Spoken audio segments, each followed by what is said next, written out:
I now introduce you to our two speakers this morning. The first person I will introduce is Laureen Lynch-Ryan. She was an advocate, counselor for Shelter Rape Center, Washington State, that focused on deaf victims for 2 years. In 1999, she was one of the 5 co-founders of Deaf Abused Women Network in Metro Washington area to providing direct services and educating the community about domestic violence and sexual violence. She also worked as a director for 18 years at Deaf Reach, non-profit organization to serve deaf, hard of hearing people. Deaf Reach programs focus on the specific needs of those who are experiencing behavioral health concerns, are developmentally disabled, or socially and economically disadvantaged. Services have always included housing, information and referral to community services, counseling, housing placement assistance, life skills training, and socialization activities. Laureen Lynch serves as the coordinator of Deaf Ministry within the Office of Deaf and Disability Ministries for the Roman Catholic Archdiocese of Washington, a position she has held since 2009. In her capacity, she oversees the provision of faith formation for deaf children and adults at St. Francis Deaf Catholic Church, nationally and internationally. Her responsibilities encompass sacrament preparations, training for liturgical American Sign Language interpreters, and the planning plus coordination of deaf participation in Archdiocesan-wide events. Laureen is an accomplished deaf social worker with almost 30 years experience, including being an adjunct instructor in Gallaudet University's social work program. Additionally, since 2021, she has been instructing online course for the Ministry Formation Program for the Deaf. Currently, Laureen serves on the board of directors for 2 non-profit organizations, the Deaf Catholic Youth Initiative for the Americas and the Ministry Formation Program for the Deaf. Maryann Barth will co-present the session. She is a deaf professional from the USA, a graduate from Gallaudet and Xavier Universities in USA. Maryann Barth is a teacher, counselor, curriculum and assessment designer, conference presenter, member, and board member of national and international organizations. Maryann Barth is nationally certified counselor and nationally certified in reality therapy, program design, assessment provider, teacher, and administrator with deaf, blind, deaf, disabled students aged between 3 to 22. Also, she works at various universities with sign language interpreters training, program design, curriculum development, and teaching across various disciplines. Maryann has worked extensively with various deaf communities regarding language deprivation, language disfluency, abuse, and sexual assault.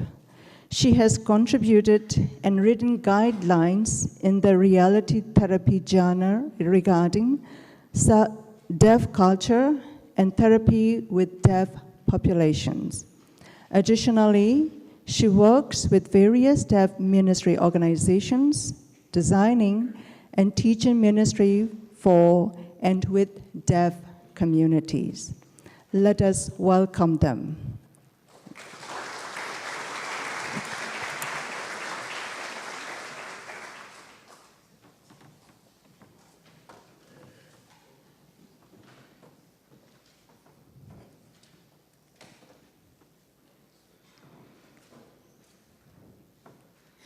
Hello, I am Laureen.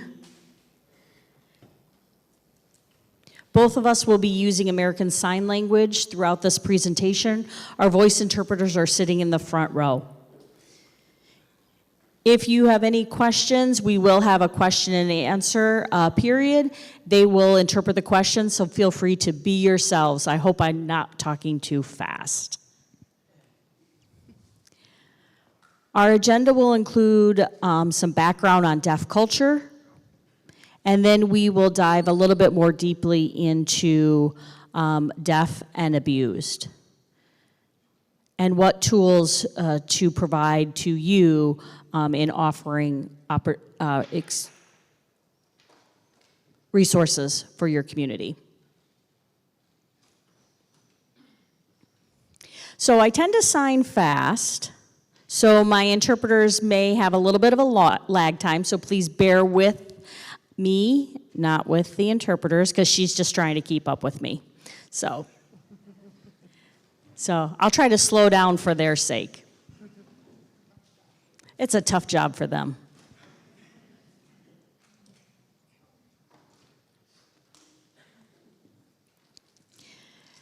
You may be familiar with deaf individuals, and I'm going to give you some background about our identity and beliefs within the deaf community, and why the deaf community falls under a culture versus disability.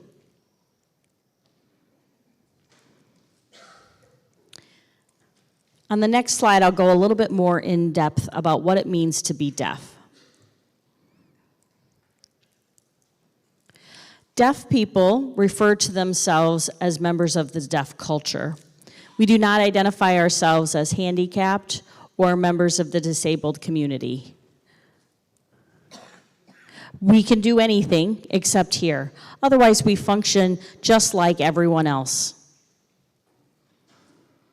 We have a unique language. We are a linguistic minority because we share a common language for communication.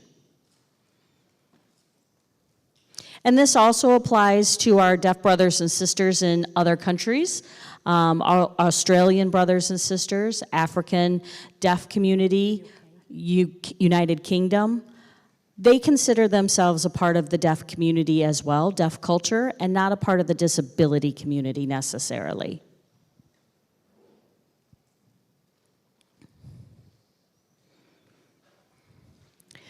A deaf person within our culture has values, language, and norms that are considered part of our culture.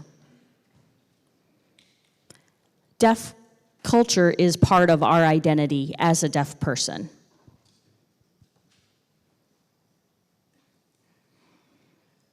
Deaf, hard of hearing, and late deafened, those are different terminologies to refer to the audiological viewpoint of someone who has a hearing loss.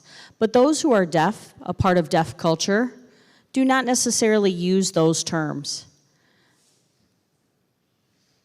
For those who may use those terms, it's often because they haven't been exposed to the deaf community and ingrained in deaf culture. They may know some sign language, but their primary language, at least in America, or in the United States, will be spoken English or maybe spoken Spanish, wherever their home code, Swahili, their spoken language, they may refer to that. The term hearing impaired is a term that's used often in society, typically in governmental language. But within the deaf community, we consider that term offensive.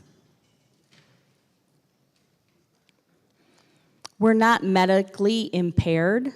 Yes, we can't hear, but that's the only thing. The rest of us is fine. The only barrier is listening with our ears. And so that's why we find the term hearing impaired offensive.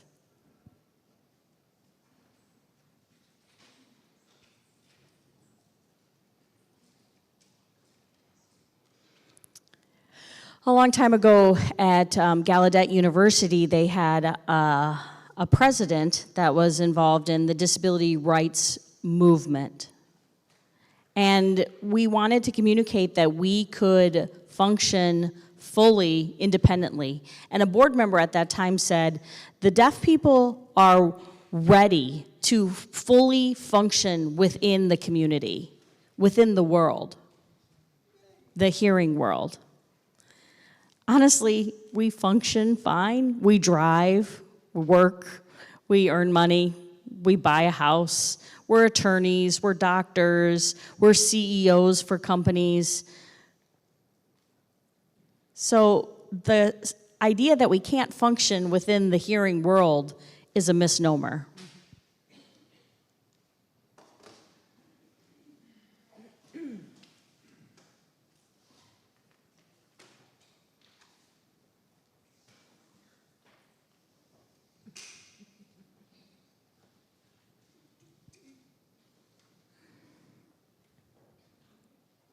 So on here, this slide, you see two different perspectives. The audiological or medical perspective, which on the left says, perceives deafness as impaired. They view the deafness as inability to use spoken language, the small d deaf. Within the hearing community, that is where they belong, and where they function, and it is a medical model of a person who is deaf. But the capital D deaf on the right side is a social and cultural perspective on deafness. And we'll go more into depth about deaf culture in the next few slides. We use sign language, a visual language with our hands as our primary mode of communication. That is how we access the world and how we access language. We're immersed within deaf culture.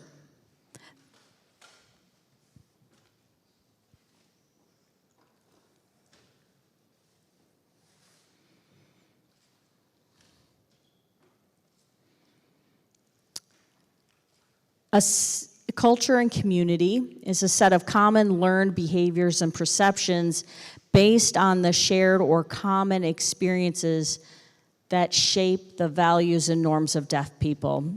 This is research by Canapel, specifically on language. He also wrote a book as well. In that research, they said that deaf people's behavior, norms, and group norms, values, and common knowledge are based on cultural difference and are not deviant from mainstream culture. Therefore, thus, deaf people must be viewed as a linguistic and cultural minority.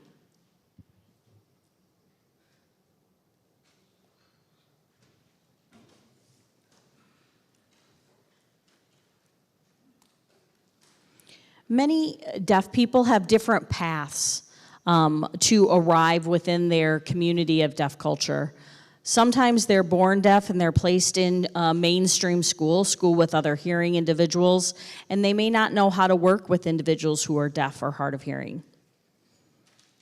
Some of us grow up within the schools for the deaf and are surrounded by deaf people. Others grow up but then have join the deaf community later in life. That progression and various experiences allow individuals to become part of deaf culture and become immersed within the deaf community. Some challenges the deaf community faces are communicating with their family who may, in fact, be hearing. 90% of deaf children are born to hearing parents, and so have hearing family members who may or may not be able to communicate with them. Some do, maybe basic survival skills to communicate, but there's a big barrier, language barrier, within the family itself. As opposed to deaf children who are born of deaf parents, they are already share the same language as their parents. and have communication fluency within the home itself.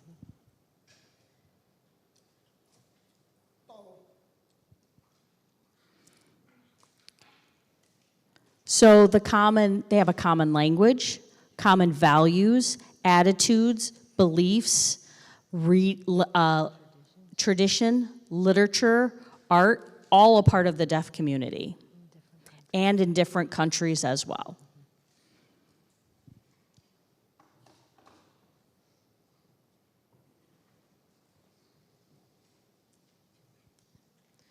So you see this artist on the right. This was painted by Nancy Rourke, who is an internationally famed artivist.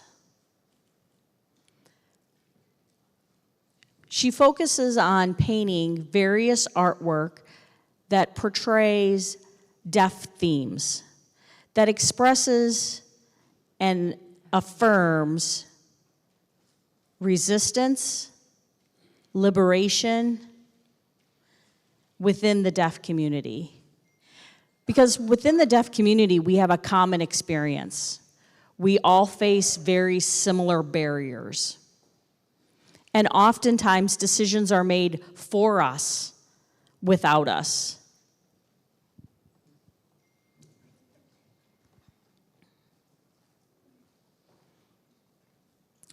Deaf culture comes from, well, if we just go back to the very beginning, it goes back to schools for the deaf.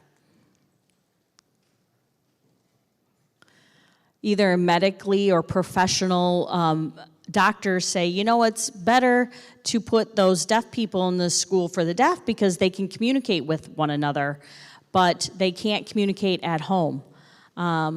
Education at that time, it was very common for students to be placed in schools for the deaf, where they shared the same language, and they would average maybe a 25 to 50-minute drive, or some maybe even farther away, 100, 200 miles away. They would congregate at a central school for the deaf, where all the deaf children would be educated together. They would have deaf teachers, they would live in the dorms, and that's really where deaf culture is rooted and has blossomed from there. That understanding of a shared identity, shared experience, that's where storytelling developed. ASL, American Sign Language, developed within these schools for the deaf because we finally have a sense of belonging.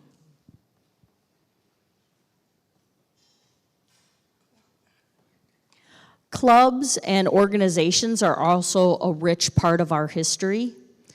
Both the schools for the deaf and the deaf clubs were integral for our community. That is, deaf clubs were where the deaf community would gather, socialize, shared experiences, barriers they face. For example, what's common at the deaf club is, you know, they would work in a hearing environment during the day where they had very limited or no communication access with their colleagues, and they would be lonely, you know, and they would experience this throughout the week, Monday through Friday, in their work world. And you go to the deaf club on the weekend and you just feel like you could finally breathe. You could just communicate with other people that shared your same language. You could complain, you could share your joys, you could share your frustrations with communication limitations at work with those who understood. And that's where the deaf community just really offered each other support in solidarity on how we can function within the hearing world.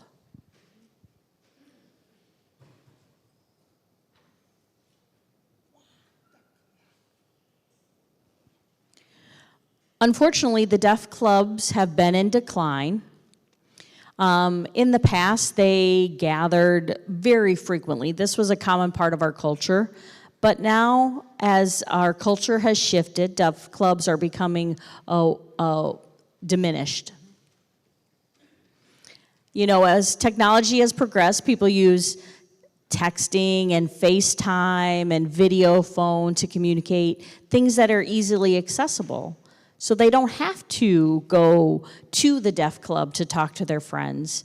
They're able to communicate with one another through these various modes of technology. In the past, there was no telephone from them. There was no way of communicating. They had to go in person to be able to be with one another. Now, with technology, there's less need to gather in person. Well, you save gas, right? That's a plus. Yeah, you save some of that gas from driving.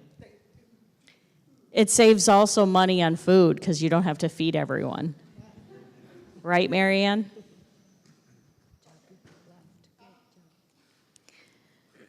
So we see the decline in deaf clubs. However, we still need socialization. So festivals, deaf expos, community centers, you do see them where they host events and the deaf community gathers and have those opportunities for socialization, but they don't have the weekly deaf club that they used to once upon a time. People will use FaceTime, the video phone, texting to connect with their deaf friends. If you're not familiar with the video phone, it's kind of like Zoom, where you have a camera on each person, but you can see each other on camera. It's almost like FaceTime, and communicate with each other via sign language. Texting is not always the greatest way for deaf people to communicate, because English and, say, American Sign Language have different grammar structures. And so their ability to communicate in a written format, like written English, is challenging.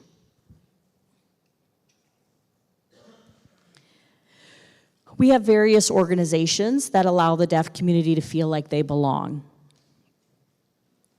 We have the National Association for the Deaf, based in the United States. They're involved with just deaf community rights, accessibility for the deaf community. They work with government officials to increase their understanding of making things accessible, bringing in interpreters, and they are a part of activism. They also work on captioning. We also have another organization that works with the deaf senior citizens of our community, where they get together every 2 years. They have a senior citizens conference. They provide resources. What do we do about our deaf seniors that are aging, that are looking for housing? What about health insurance to cover living expenses and health insurance for our aging deaf community? For Catholics, we have the National Catholic Office for the Deaf as well. So many of our deaf Catholics are involved in this organization. We get together annually for a conference where we have presentations. We learn about faith formation, how to improve our faith formation for our deaf community. It's an opportunity for priests, seminarians, religious sisters, as well as lay people to get together that are working in deaf ministry and then go back and share those resources with their community.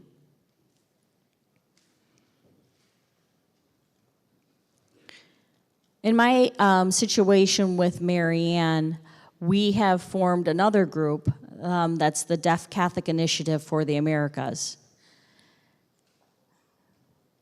where some of us folks in the United States would go to Central and Latin America to work with our deaf young people in those countries to grow their connection with Jesus, with God, to empower them to be a part of the deaf Catholic community, and to provide resources, anything that they can help improve their faith. In many countries, there's not enough resources for our deaf Catholics. And so we want to make sure that our brothers and sisters, or deaf brothers and sisters in those countries, Central and Latin America, also have access to those resources as well. And then we're also teaching the hearing communities in those areas also.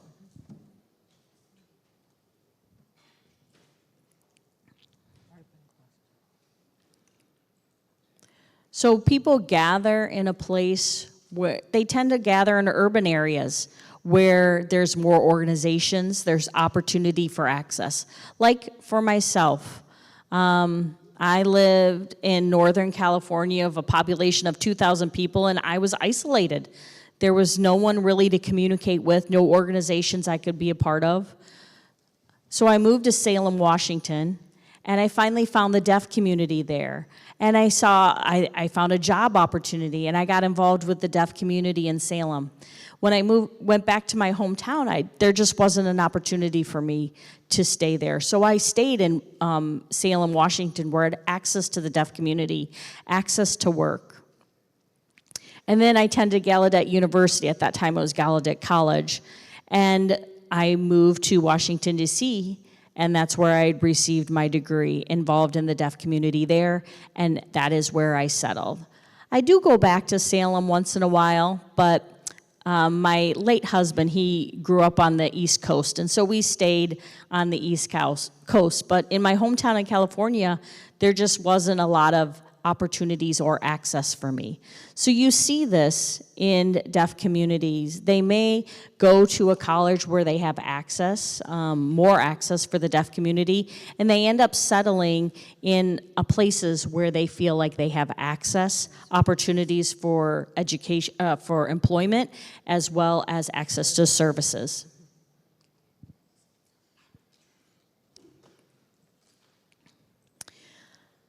Now, language, our language is manual communication. We use our hands. It's a visual language. And sign language is not universal, except for maybe this sign, which often means I love you or everything is A-okay. But that may be a universal gesture. But each country has their own sign language. You may have noticed yesterday there were interpreters on either side of the room. One side was American Sign Language interpreters, and the other side was Australian Sign Language. And so it's a mix of British Sign Language that influenced Australian Sign Language. In my experience, when I go to Latin America, we often have 4 different languages at the same time. And I grew up and I thought, Spanish was universal in all these Spanish-speaking countries, but that is not true. We have Venezuelan Sign Language, we have sign language from Spain, Mexican Sign Language, and ASL, all at the same time going on. And for a long, long time I thought, why do they have so many interpreters here? It's only Spanish. And it's like, oh, there are different sign language for each country, so different interpreters for each country.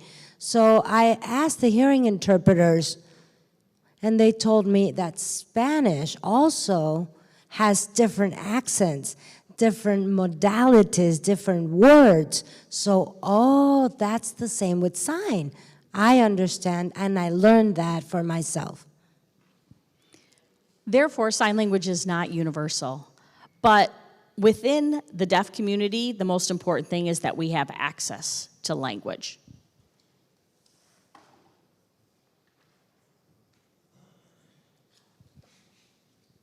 To our sign language, to our visual language.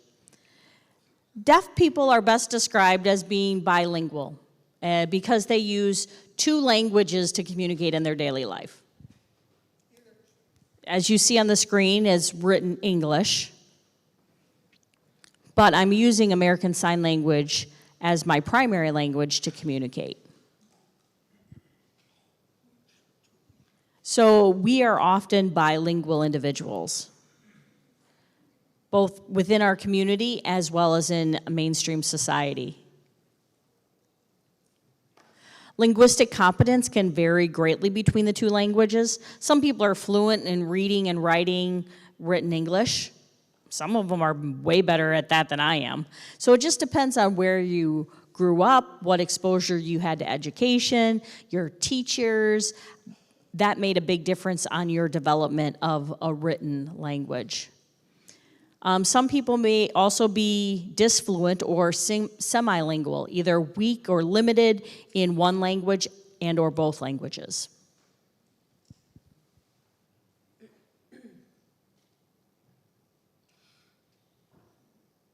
The term disfluent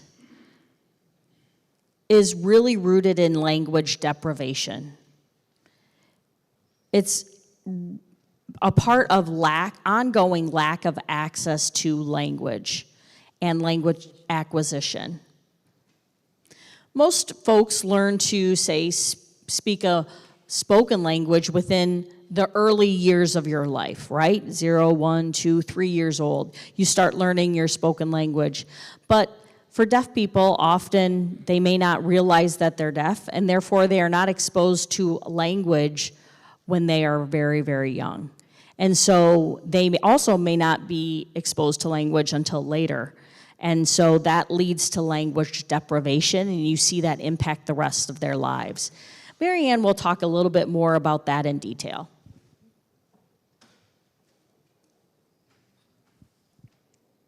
Language deprivation is like, imagine a child going into school at the age of 5, right, and maybe only having 50 to 100 words. But they should know thousands of words by that point. Most 5-year-olds know thousands of words. That's an example of language deprivation. It also ties in with the concept of being linguistically delayed. Semilingual, which is either weak or minimal languages in either language, means it's either in English or in American Sign Language, but not having fluency in one or both of the languages. They may use gestures, they may use signs unfluently or produced not accurately because they just have minimal access to appropriate language. Minimal sign language is almost like people that can sign, but it's more gestures and pictures to convey a concept. I had an experience where I was called to work as an advocate and a presenter for a man who had experienced severe language deprivation. He was in his 40s. And he was imprisoned. He was in jail for violence, and so I was called because the interpreters that were working with him, the hearing interpreters, didn't understand him, and he did not understand them. And I have some background working with individuals that have minimal language, so I was called to work and come to the jail. And I had known him from a previous situation, and I kind of know where his sign skills lie. And so I brought paper and pen, and I knew kind of where he was from. I knew where he grew up. And so that was an advantage for me. Other hearing interpreters wouldn't have had that information, so it was much more difficult to communicate. So I drew an image of like bars, like he's behind jail. And the interpreter and the psychologist were there, and I was working with him. And I asked him, why he hit this other individual. And he didn't quite understand. And I asked the psychologist, not the interpreter, I said, could you tell me what the situation was so I could understand what happened? And then I started drawing pictures. I drew the street, and I showed him like he was on the street, and I drew a picture of a man. And then he understood the situation. He understood what we were talking about.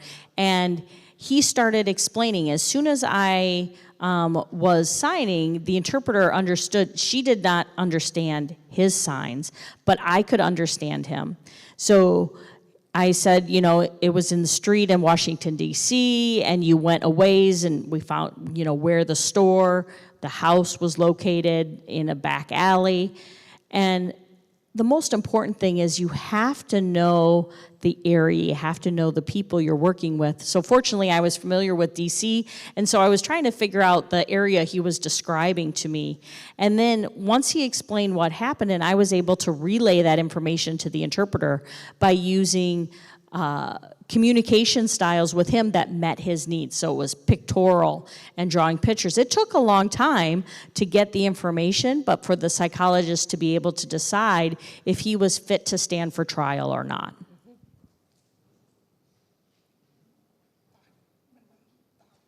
So that's an example of minimal sign language, a person that may have limited access to a visual language. Sometimes they are less educated, but sometimes they're brilliant individuals. They just have not had access, very, very wise, they just have not had access to formal language. Often people think of them as less intelligent, but that is not necessarily true. You have to be able to look past the lack of language access to understand their brilliance and intelligence.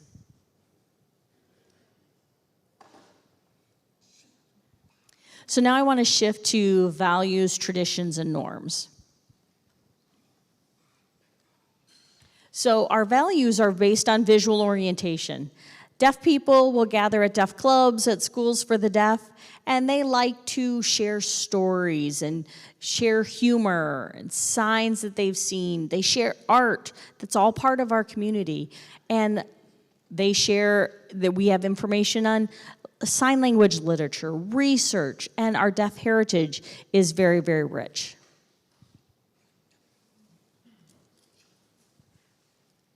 We express our shared language. There's how deaf people have sign names. So we each have our own sign names. So for those who are hearing in the room, you might, my name is Laureen, right? But for us within the deaf community, we have usually, my first name is Laureen Lynch-Ryan, and then I will have a name sign. So this is my name sign with an L on the chin and then down to the chest. So, and then people will begin to know when they see that sign that they're talking about me.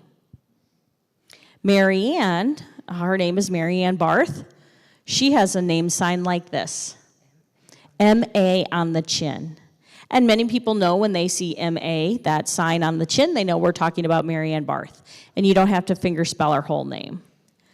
Now, there might be some common names and common sign names, but Laureen might be abbreviated, you might see LR somewhere else.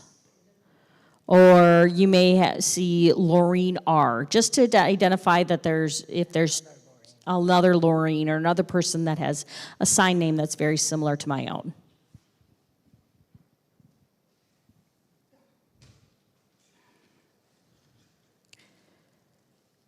We have shared deaf generations. So it started within the schools for the deaf, where the deaf community would gather and go through grades, elementary, kindergarten through 12th grade. They'd have shared experience. It's generational. And those traditions are passed from generation to generation.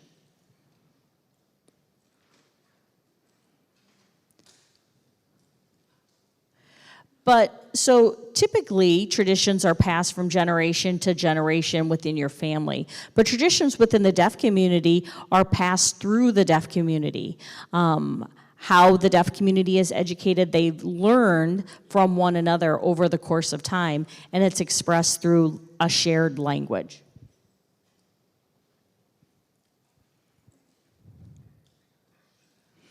Also, that shared experience within the deaf community is one of oppression and lack of access, barriers to integrating into society. Norms refer to rules of behavior within the deaf community. So eye contact is very important in the deaf community. So when I'm talking, if I start to look away, that means I'm probably bored. Or I'm distracted, I'm not paying attention, I'm not listening because I'm not looking at them. So eye contact is really important within the deaf community. Another one is that the deaf community tends to be very blunt. We're very direct. Within a hearing culture, they think, gosh, those deaf people are very rude. They're so brash. They're not respectful at all. Wow. But within the deaf community, it's very common for us to just be very direct. We get to the point. We don't have time to just beat around the bush and to try to make it nice. We're just going to say it as it is. Save some time. Right, Maryann? Yes, for sure. But we do not take offense at that usually. I mean, there might be times where it might hit a chord, hit a nerve, but for the most part, we just know that it's part of our culture for the most part. But we sometimes do err on being rude, so we just have, but it's like each personality. We just have to examine ourselves, but for the most part, it's whatever. Now, attention getting. So tell me, how do you get somebody's attention? Yep.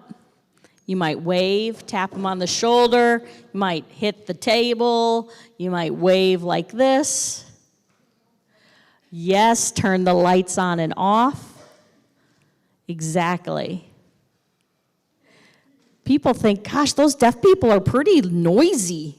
They're kind of loud, but that's just part of our culture. It's how we communicate, it's how we get people's attention, and we don't mean anything by it other than we're just trying to get somebody's attention.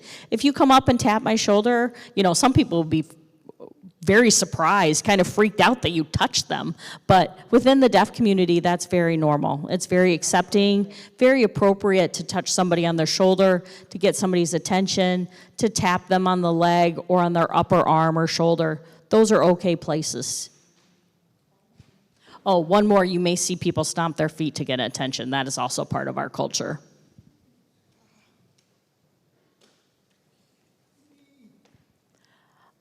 Greetings and when we leave, you just have to know deaf people don't know how to stop talking.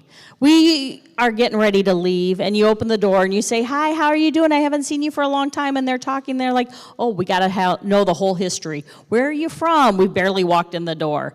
And by the time you get to the end of the night and you're ready to leave, it's going to take a while. It may take 40 minutes before they actually get out the door. It's a progression of steps. You're getting closer and closer to the door, but you're not completely out because you're still talking.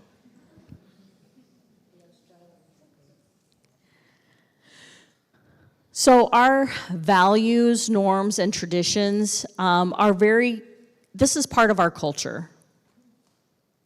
Troy Koster, who is a deaf man. He's an actor from the United States. He won an Academy Award for his performance in the movie Coda. I don't know if anybody has seen that through Apple. I would recommend you watch the movie. It's called Coda, C-O-D-A, and it stands for Children of Deaf Adults. And there's a movie about a deaf family and their experience within the fishing community in Northeast United States, and how they faced employment barriers, relationship interactions between the hearing daughter, who has deaf parents and a deaf family. Everything about our culture is really well portrayed in that movie. So I do suggest you have an opportunity to go on Apple and look for this movie called Coda, C-O-D-A. What's nice about Troy, who received that award, in his acceptance of the Oscar, in that acceptance speech, he said, this is for the deaf, CODA, and disabled community. This is our moment.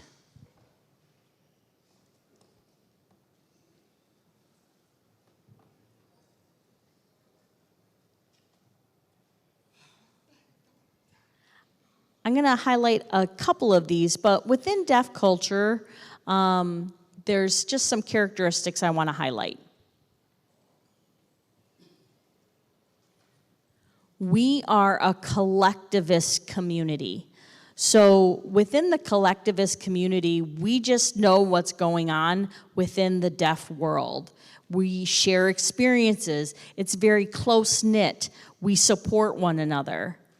I grew up in California, and when I moved to Washington, D.C., and when I went back to California, I could tell you where deaf people lived in the country. You know, I know that Maryann lives in Kentucky, and Sue lives in the Midwest, and I know exactly where people live in the United States that are a part of the deaf community, because we are close-knit. Sign language is a visual, gestural language, and sign language is a visual language that many deaf people use all around the world. We tend to be very direct in our communication, as I mentioned before. We have shared experiences, we share knowledge, we share information, and it's strongly rich within our deaf culture.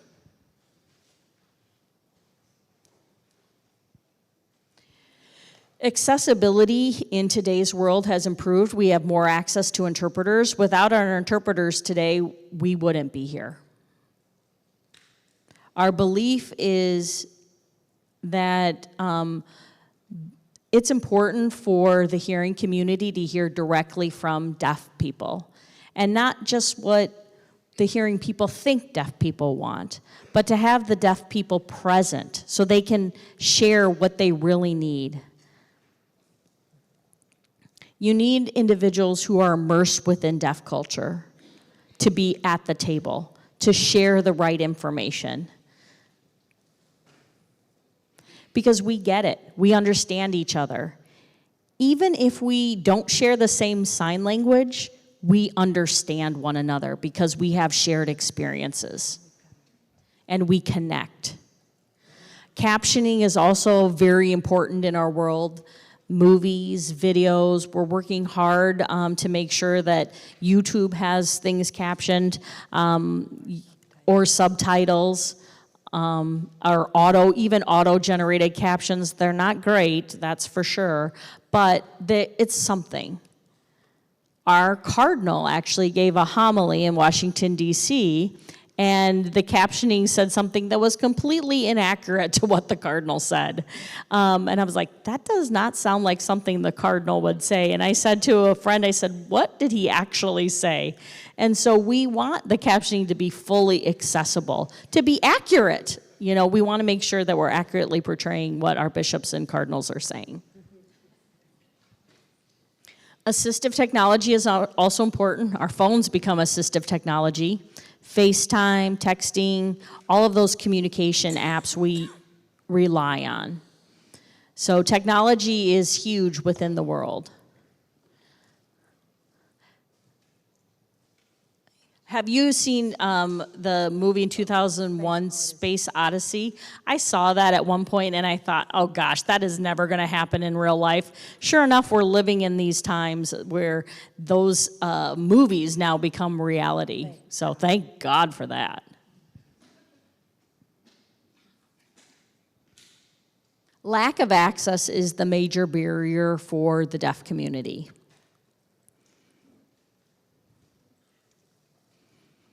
Even though I have access to a lot of technology these days, we still run into barriers in community. Lack of advocacy. Even within the Catholic Church, we don't see interpreters in parishes. We aren't including our deaf community. In employment, deaf people may not have access to interpreters in their staff meetings to know what's going on at work. The videos that are shown may not be captioned. Oh, and let's get into doctor appointments. I go to so many medical appointments with deaf clients, and there is just such a shortage of finding a doctor that's going to share information, you know, in a way that's appropriate for them. Like, how do you share serious information with a deaf person like they're dying, for example, and communicate that in a way that's appropriate? They need to use a sign language interpreter that can interpret the information appropriately. Our rights as deaf people, we have the right to have access to our community, and we need to be included.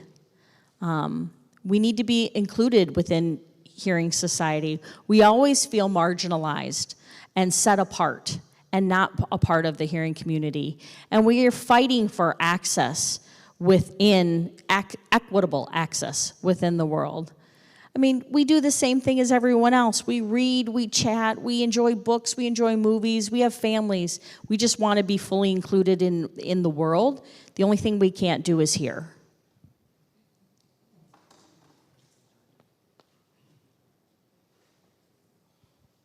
This is an artist by Jacob Campbell. He's a visual artist in Melbourne, Australia. He is a deaf man, and he uses gongetta. He's portraying different signs and gestures. These, what you see on the screen, is universal sign language. Right? Is that correct? Ask.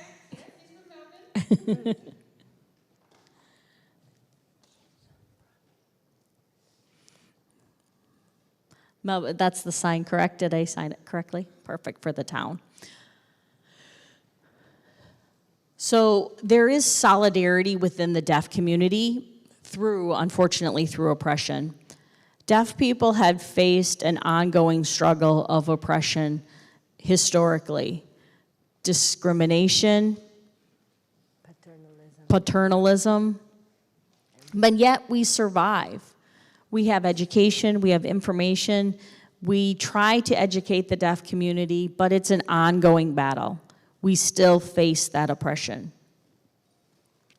When the deaf community gathers, there's a sense of solidarity, because we get it. We understand one another. We've all been through these experiences. We face autism. I'm wondering if anybody knows this word, autism.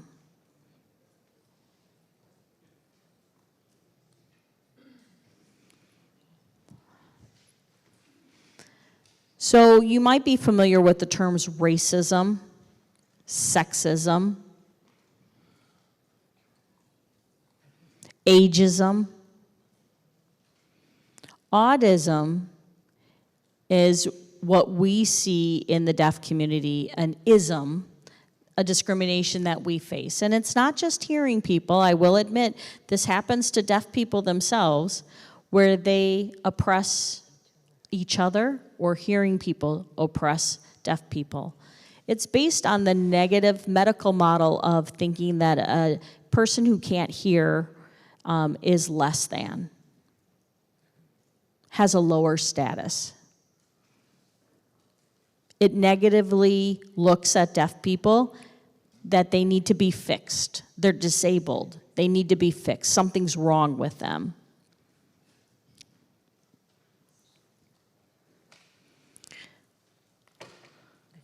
They think of us as savages, individuals with no language, that we're not equal to humans. We're less than human. For those of us who use a visual language, we may not be accepted for our visual language. We don't fit in. We're subpar. Yes, often parents mean well, but they just don't understand. Let me share an experience at the dining table. You know, when a family gets together and have their meals, or let's say Thanksgiving or Easter or Christmas, when your family gathers and you're sitting around the table, often the deaf person that's a part of this family is not involved in the communication. People are laughing and joking, and the deaf person says, "What are they laughing about?" And somebody just points their finger and say, "I'll tell you later." And oh, never mind. It's not that funny. You don't need to know. It's not important. But as a deaf person, I look, all the hearing people have access to all that information that's at the dinner table, and the deaf person is completely left out. That's an example of oppression. That is an example of autism. There's other examples of autism. I know people mean well, but often they don't know. Like if you go up to a store and, you're asking for aspirin or something, asking for some medicine, and somebody jumps in and says, "Oh, she's deaf. What do you need help with?" And I'm like, okay, I'm perfectly capable of communicating with this other person. Some people jump in thinking they're trying to help, but sometimes they mean well, but it's not helpful.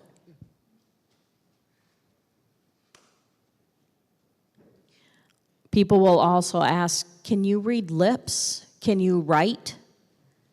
Well, Lip reading, I'll talk about that later. But I might respond, a little bit. Writing, I can do it a little bit. You remember during COVID with the pandemic and everybody had to wear masks? Before masks, I was able to, kind of lip read. I was able to get by. I could communicate, kind of short conversations, not long conversations by any means, but short conversations I could kind of make do. But when masks came into play during the pandemic, I couldn't see half of people's faces, and people would refuse to lower the mask so I could see their face. And I understand that, people were scared of but I tried to write, and they'd look at me, and it's like, can you write something to me? And they would refuse, and they'd insist on talking behind the mask. And I'm like, and I would write, like, can you show me? Can you write it? And they would refuse to do it. And I'd have a line growing behind me. Yes, I'm just trying to take my turn and trying to make it efficient. But frustration would grow on both parts. And they wouldn't respect my rights to communication access. They wouldn't meet me halfway.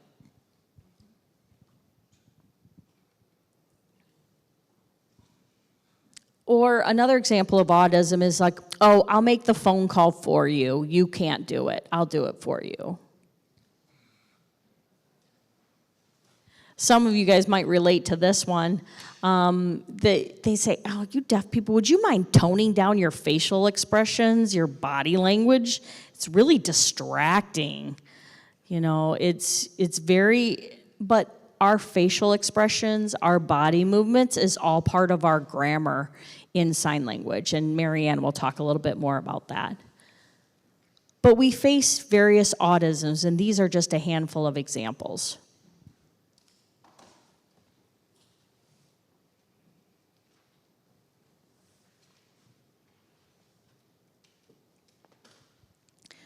Deaf people belonging to the church. You can see this picture here. It's a book written by Lana Portolano.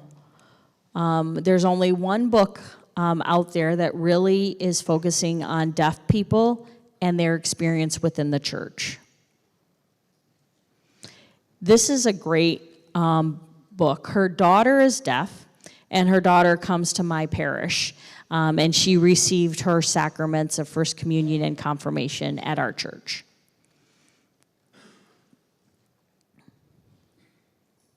She's a journalist, and Lana has traveled all around the world, and this is a really good book. I do recommend it. It does talk about deaf culture within the Catholic Church.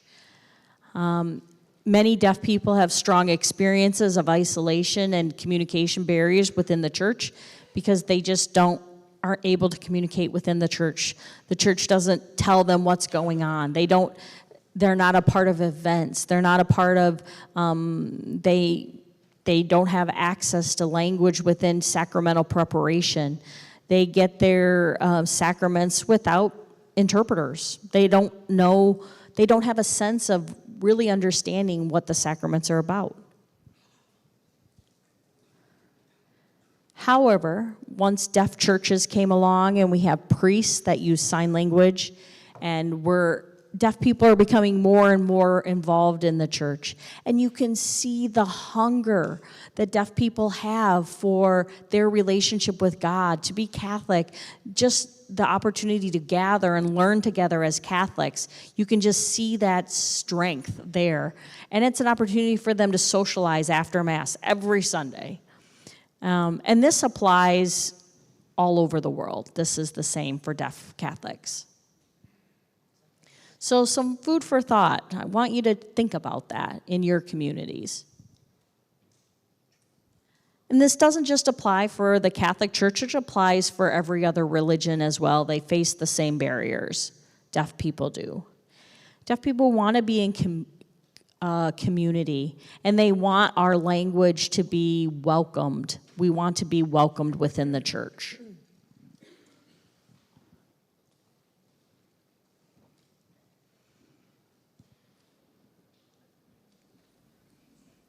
We are the forgotten community. So take a look at me. Take a look at Maryann here. We're, blondes, Americans, walking around smiling just like everyone else here in the room. And then once we start signing, whoa, step back. Oh, that's a deaf person. I don't know how to communicate with them. Oh boy, let me take this other route and not have to interact with them. We see this everywhere. Even at the airport, if I come and somebody starts talking to me and I gesture that I'm deaf, and they kind of start freaking out and they get paper and they write back and forth, and because they just don't know what to do. This is our everyday life. We experience this every day. The only thing we can't do is hear. It's called a low incidence disability because it's a small percentage of the population. It's an invisible disability. I look able-bodied when you first look at me until I start signing. There's still a negative attitude, a stigma about deaf people, about what deaf people, that they can't do things because people just don't understand who we are. They don't understand deaf culture. And unfortunately, there still are stereotypes that deaf individuals cannot do the same things that hearing people can do. Maryann and I flew here together, and out of respect, I won't name the airline, but the flight attendant came up to us and was serving us, and, I started to sign, and the flight attendant kind of freaked out and called another person to come over and try to communicate with us. So I used my phone, like an app, to communicate, and I showed the flight attendant what I was looking at, and then another person came over and said, yeah, and then typed back on the phone. But the first flight attendant just completely freaked out because wasn't comfortable trying to communicate in a different way. I'm like, I'm not gonna bite. Really, I promise, I'm not gonna bite. So Maryann and I just looked at each other and we just bear with her the whole flight, but that's just an example.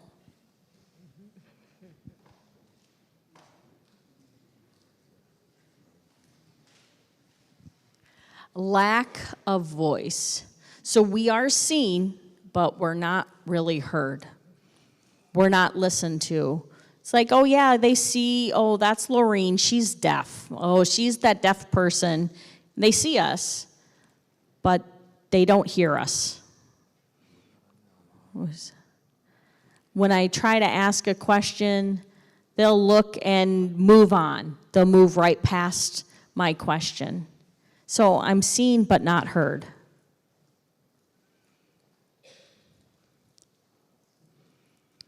Paternalism is the view that we're not able to function in the eyes of hearing people.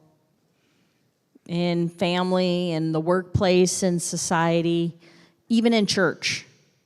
It's like, well, we'll take care of you, we'll do it for you. Unfortunately, that's still a very prevalent attitude.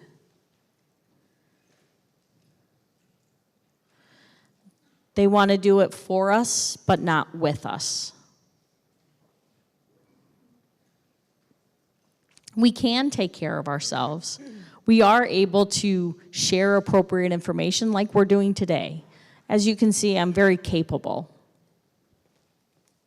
We have jobs, we have houses, we make babies. We can do everything.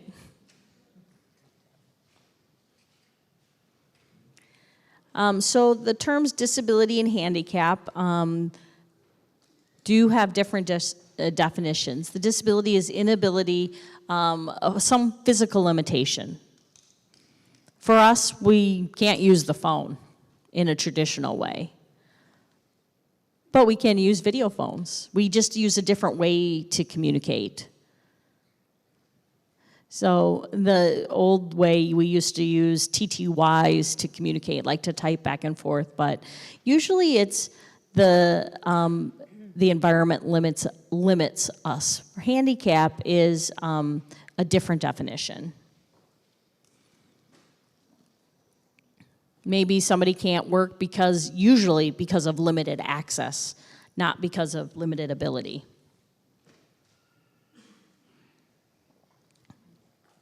I'm going to turn it over to Maryann now, and she's going to talk about abuse.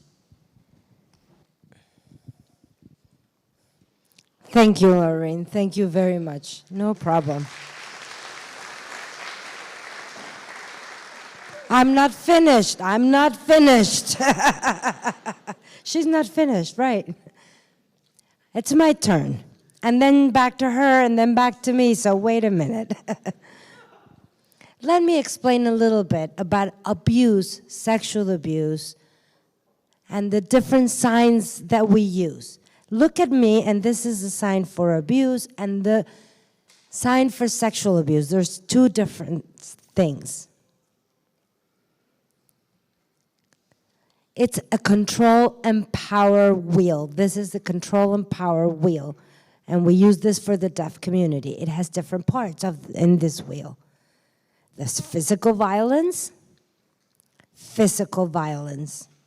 abuse.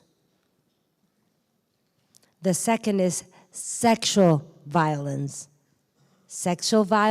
or sexual abuse, two different signs for it. This sign is take advantage of. Abuse, someone hitting, and sexual abuse, a different sexual taking advantage, different signs. There's many challenges within the deaf community relating to abuse and sexual abuse. Linguistic backgrounds and linguistic minority, language deprivation. And Laureen explained also about language deprivation. I will go a little bit more in depth. Language deprivation syndrome, language deprivation syndrome. So growing up, language access is natural. A baby who's born deaf, language naturally is not spoken, it's visual. Language is visual. So a baby's born deaf, and the access to language is none. And they are deprived of language. Their development of language is not very good. So this is also called language disfluency. And that's my sign for language disfluency.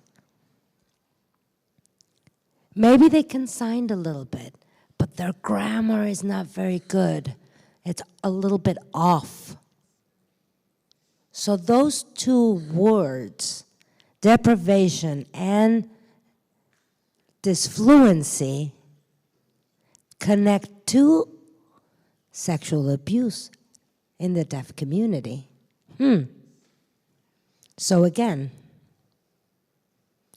language deprivation and language disfluency connect directly to sexual abuse within the deaf community and with deaf children and deaf adults. Why? It's because of neurological development. The impact of language deprivation neurologically and the disfluency. And the impact is a child that really doesn't understand what's going on, that he is being abused, sexually abused, and has no language to describe this situation. That's an impact. 90 to 93% of deaf children are born to hearing parents. Less than 30% of those parents know sign language. Less than 30%. So that means 70% of deaf children grow up language deprived. I am not badging or criticizing hearing parents. There's many, many reasons that they don't know why they don't learn sign language. But this leads to sexual abuse.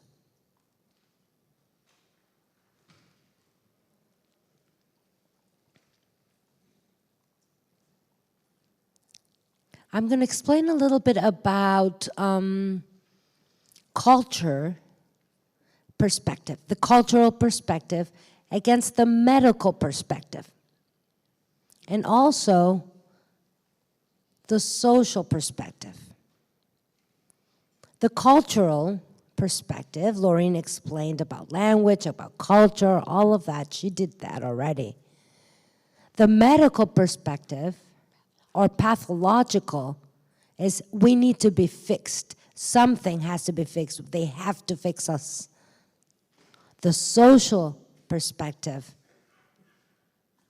the environment, the design of the environment gives us barriers.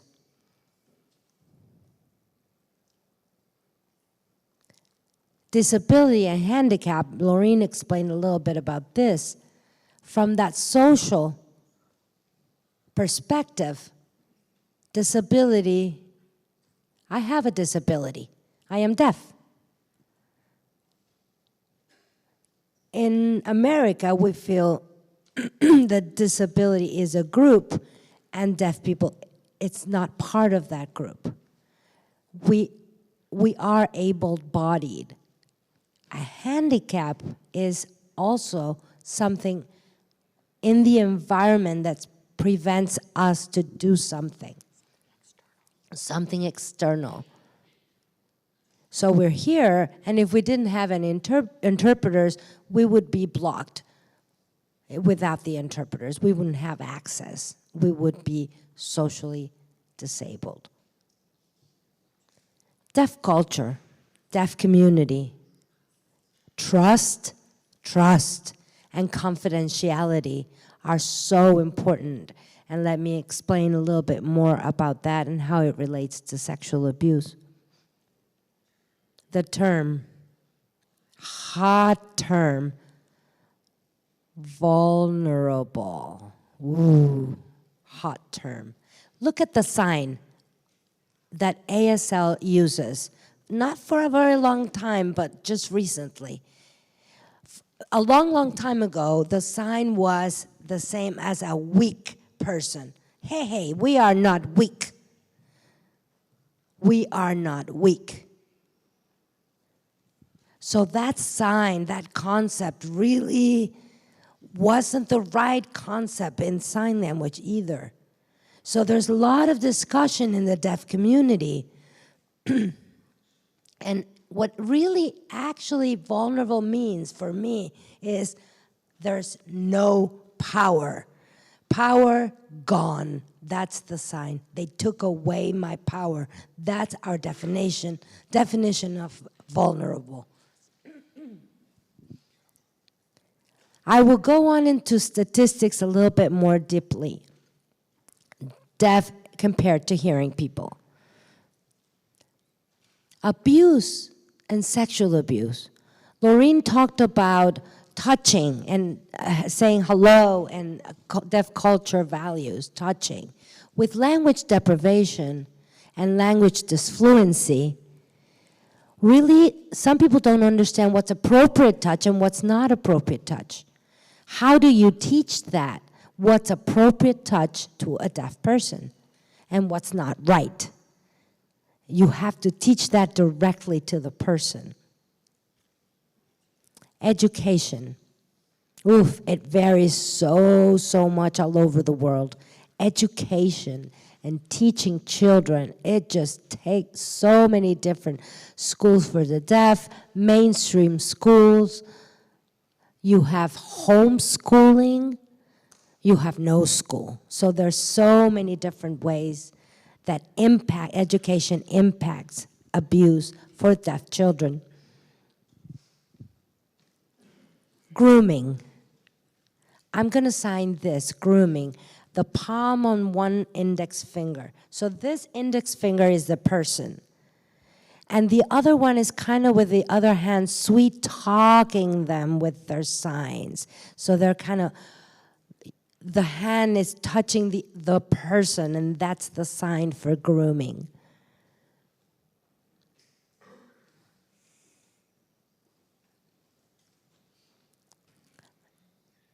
Talking a little bit about children with disabilities.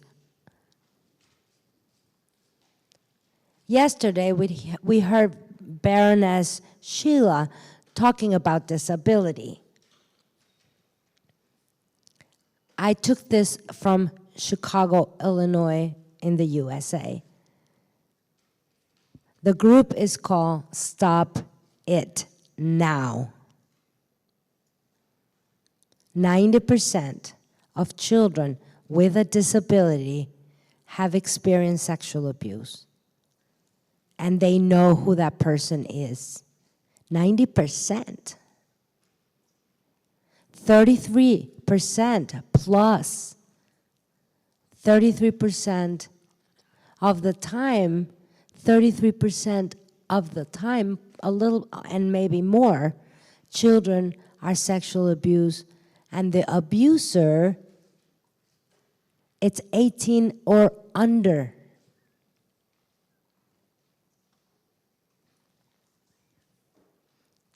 That last number really touched my heart.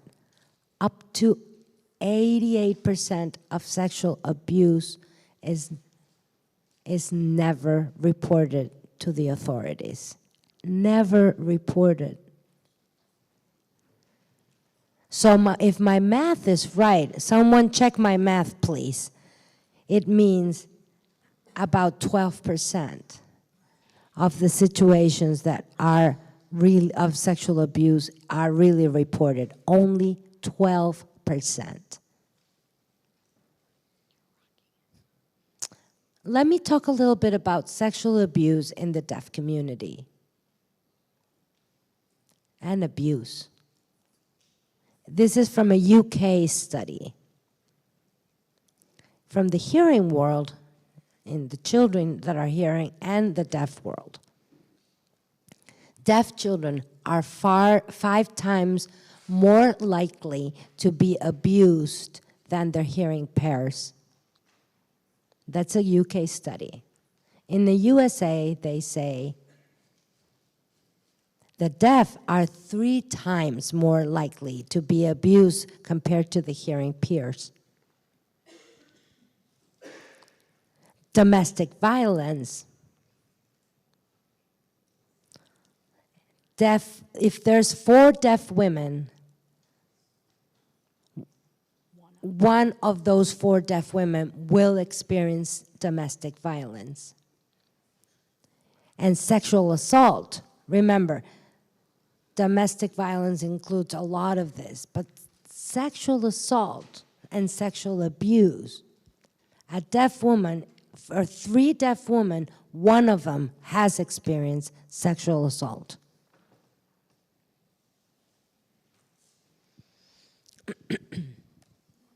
These numbers should scare you. They scare me. I've been working with the deaf community and with deaf children. I have been teaching in a Catholic school, a Catholic deaf school. I teach at university level. I work with deaf people and deaf children. These numbers are not really right. These numbers are not accurate numbers. 50% of deaf women have experienced sexual abuse. So from 100 women who are deaf, that means 50 of them or more have experienced sexual abuse. Compared to a hearing women, that's only 25%. Half the numbers.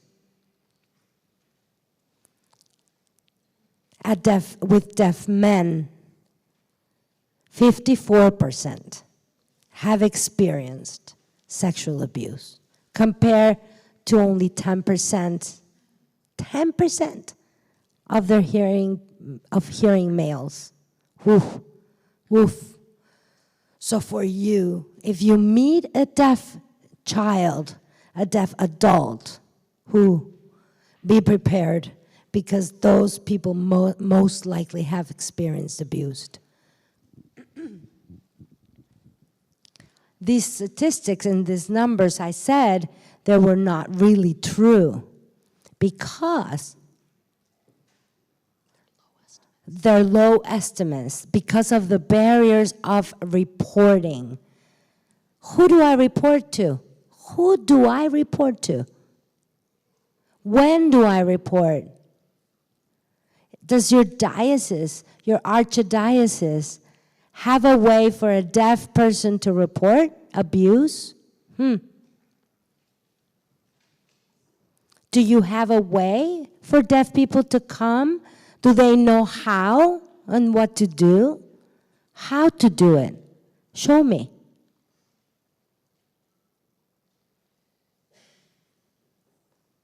There's a case situation in the USA. This is a terrible thing that happened. Every sexual abuse situation is terrible, but this one is called a landmark case.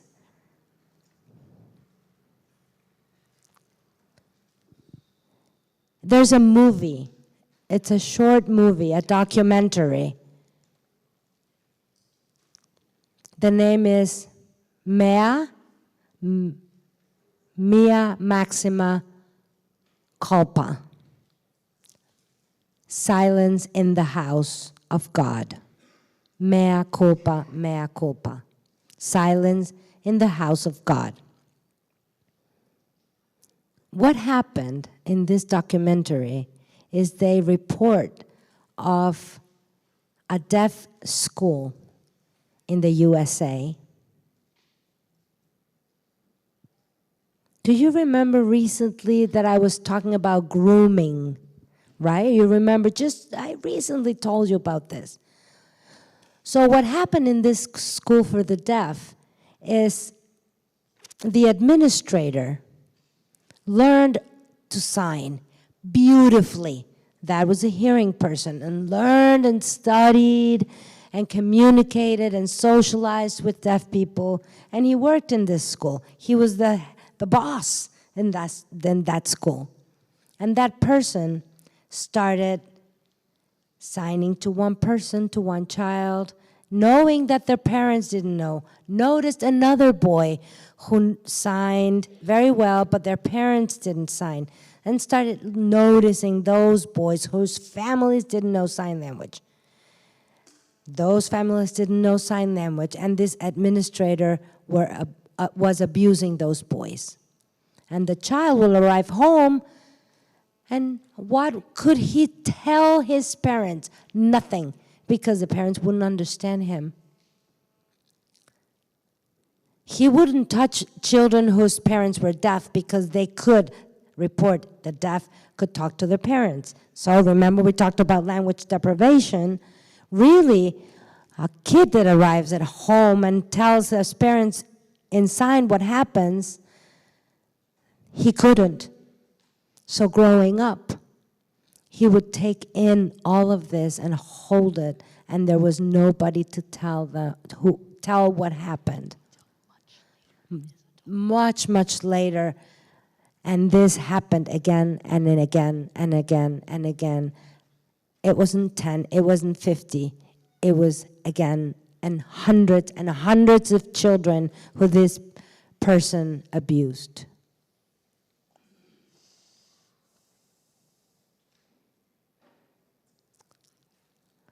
I have homework for you. Ha ha.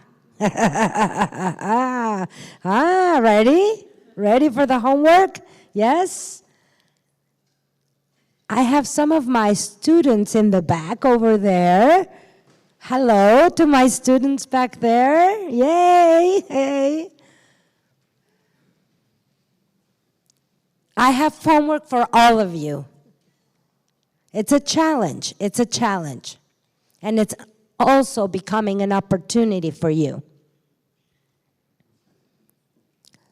Up to now, there is zero full research worldwide related to deaf sexual abuse. We have very few countries here and there, very few countries, but really we need worldwide research. Data collection, publish papers. For what? For church? For social society? For society? About deaf people and for deaf people. Therapy, doctors, lawyers, teachers. We don't have any research on sexual abuse in deaf community, and that's your homework. Yes? You're lucky. I don't have your emails, so I'm not going to be checking to send me your homework.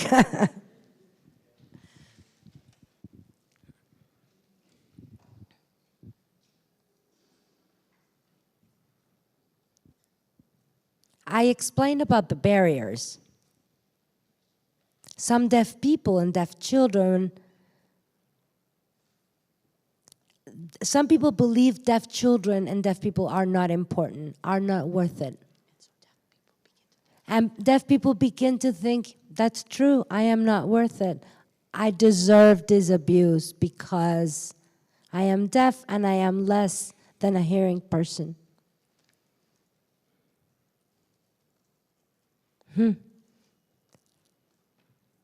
They feel guilty, maybe yes, maybe no. We have different groups within the deaf community. There are different forms to feel when someone experiences that sexual abuse. Some of you in your Archdiocese have to fill all these forms and send to the person who experienced the abuse. You know, they send them that form. And on that form, do you see a cute little box, the check, that says deaf?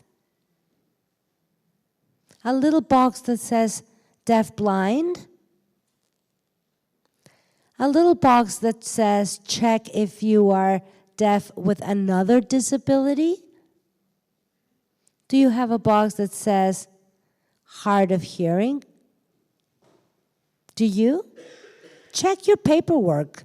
Check your forms. See?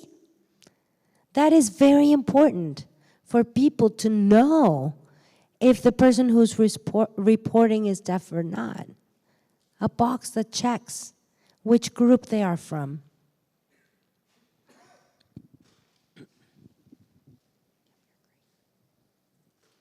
There's more challenges. Linguistics. We've explained about linguistics, a linguistic minority. Trauma. This is trauma. Look at the sign. It is from the heart and in the mind. It's scratching the mind and scarring the heart. Vulnerable, powerless. Signs are challenging. Also, what happens is challenging. In this presentation, psychology and sociology, there are 3 different kinds of challenges. 3. The first one is the victim. The sign, some people really don't like this sign, but there's a reason behind it. It's a V in the neck. And also it means being stuck, detained. In the past, they've been stuck and obsessed with this thought, and they cannot let go. They are stuck of what happened, this obsessive thought of what happened. They are stuck with that thought, and that's a victim. Then we move to the second person, a survivor. That person, that survivor, from being a victim, that is done in their lives, and now they can move forward. Moving forward, so I can move forward with my life. So from a victim, they move to being a survivor. And then there's a third stage that rarely happens. And that's a thriver. That means I've lived this experience of sexual abuse. That is done in my life. I am a survivor. I was a survivor. I moved on. I'm okay. And now I'm a thriver because my experience, my past, all of this is going to help me help other people that happened the same that happened to me.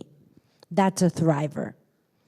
People will come to you and share what happened with their lives.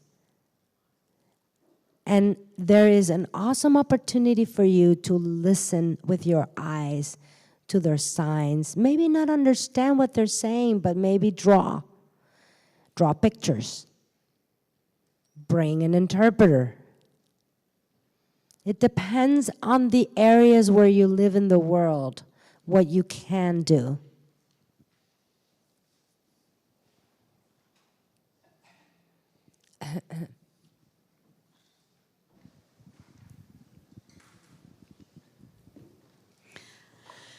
Now we talk about challenges within the deaf community. You can see this picture here. It was drawn by a deaf woman who sells her art through Etsy online. And this is the sign for interpreter in the middle in American Sign Language.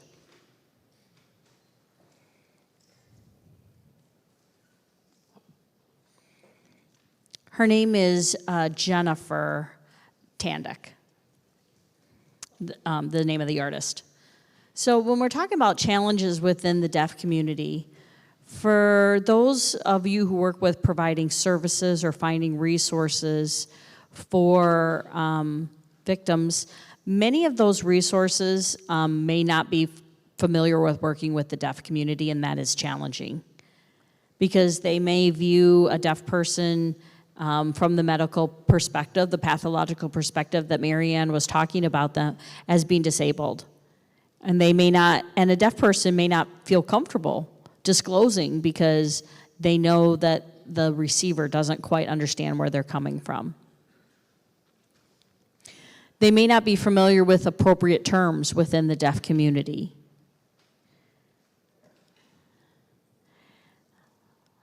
They may be thinking as the deaf person from the small d deaf, the medical perspective. They think of them as broken. They're really unsure what to do, how to help them.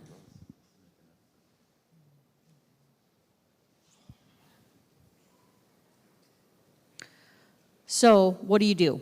You call an interpreter, or you call a deaf person that is familiar with working with the deaf community. Sometimes it takes a team of people to support somebody disclosing, to make sure that they have the ability to share what they experienced.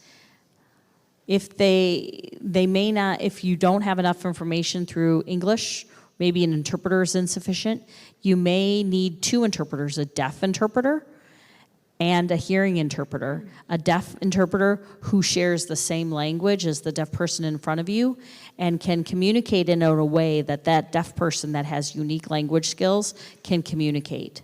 So you want to make sure that you're able to allow that deaf person to explain what happened to them in the most appropriate form for them.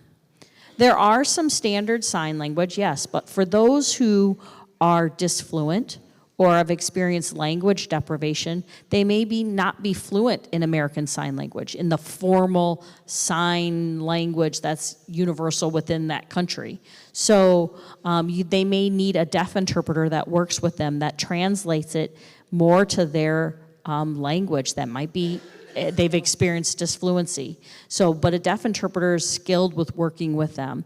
So like I had shared that example where I worked with that deaf person in the jail, you have to be creative in how you communicate so you can understand what's happened. Usually it involves graphics, pictures. You might be talking about very specific things. If you're talking about breast cancer, or you're talking about prostate cancer, or various things in the body, I mean, that's not going to be clearly understood by some deaf people. They have to have a deaf person, like a deaf interpreter, that's very fluent in the ability to show what a deaf person may be experiencing. Even if it's being might look graphic to a hearing person, but it's making it visually accessible for a person that may not have fluency in formal sign language.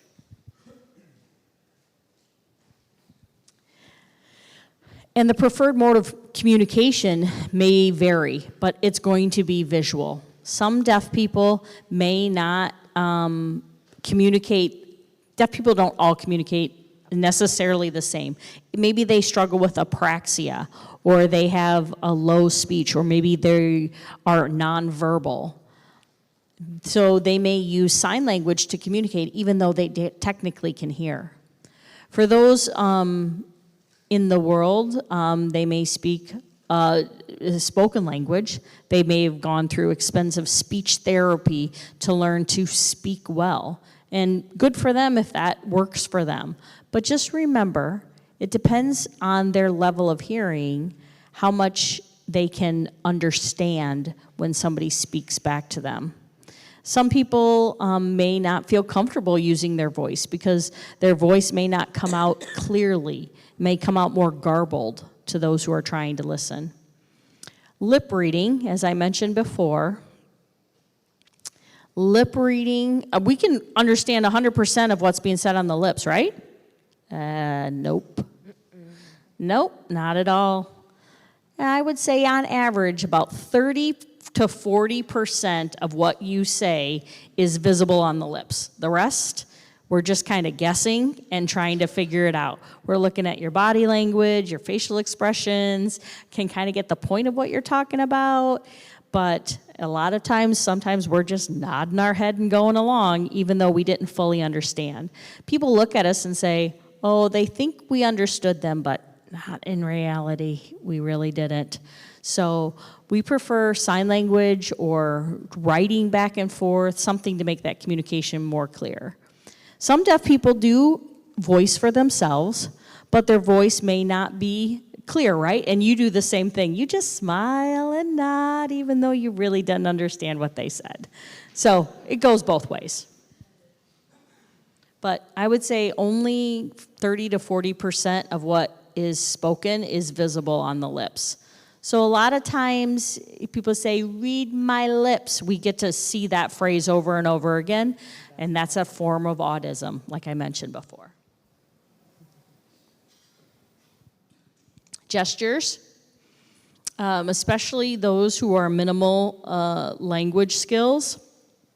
Like Maryann had said, if they grew up in a family that doesn't know sign language, or they may have home signs that are specifically only used within their family. Sometimes the signs are very graphic, like when you're talking about breasts or various parts of the body, or when you're talking about touching, where the touching happened, where on the body that happened. It can be very graphic, but it has to be voiced in an appropriate way, but it might be visually graphic. I am signing too fast for the interpreter. So back to interpreters, speaking of that. Signs, voice communication, all of that, especially when it comes to situations of abuse, it depends. Sometimes it can be signed clearly enough for the deaf person to understand. But how long has the interpreter worked in that setting? It could affect the interpreter. The interpreter may not feel comfortable interpreting in those kind of situations, those situations of abuse. It does vary regionally too.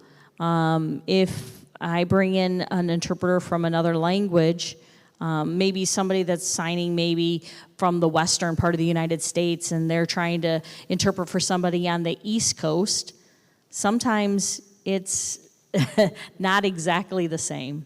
You might see some regional dialects. So if, for example, the sign early, the most common sign for early is this way, early.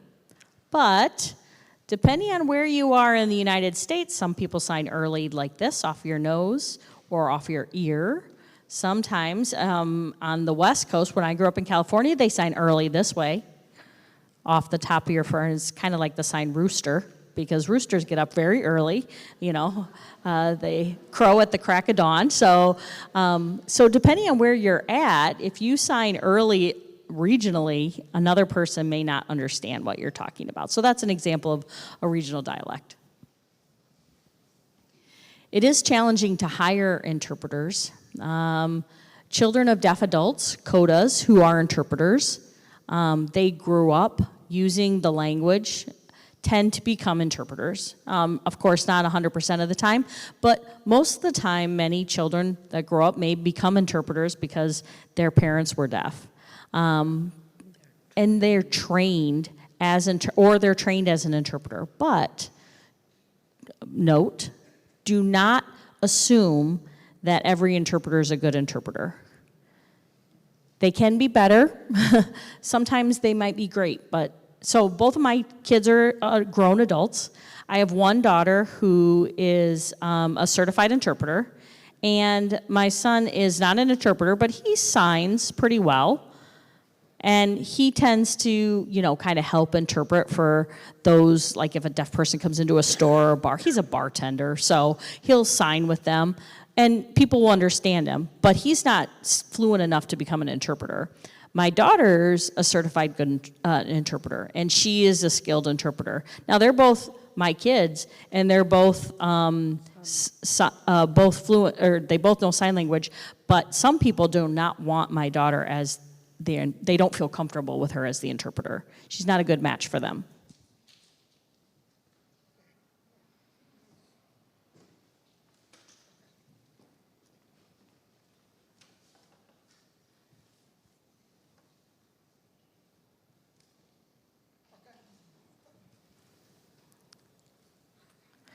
As I mentioned earlier, I talked about technology, and I talked about video phone and texting, closed captioning, sign language. But most of those who have experienced disfluency may not understand those ways of communicating. You have to be more visual. And a person who's experienced abuse, that has had lack of access to education, lack of access to language, you're gonna need visual language as opposed to trying to write back and forth. If you need a written statement for the police report, for the diocese, you need to make sure you have every line signed and interpreted in their language before they respond to that statement. So the lack of resources, the lack of access is significant. There may not be interpreters. There's no resources that meet the needs of the deaf person. Like Maryann said, we have no data when it comes to deaf individuals and abuse throughout the world. We just don't have the resources. We don't have the data to support those survivors. And we have to be able to help interpreters to become better in these situations. Legal interpreting, to be able to interpret with a victim in these situations.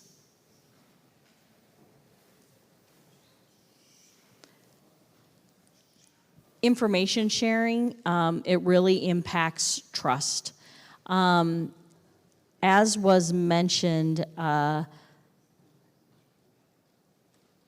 they may send an interpreter to, you have to be careful who's interpreting and who's interpreting for the abuser. So sometimes the abuser is the interpreter, and you want them to interpret the situation that you're in. They may be breaking confidentiality. They may not fully interpret everything that is being signed because they, in fact, are the abuser. If you're just using somebody in that environment as the interpreter, how can you trust that the interpretation is accurate?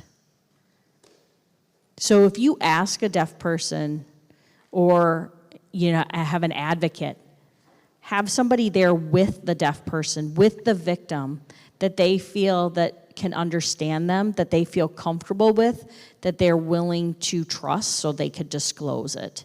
Then they're willing to share, whether it's with a teacher or the police officer or a therapist, as long as they have an advocate with them, somebody that's going to walk alongside them in this situation.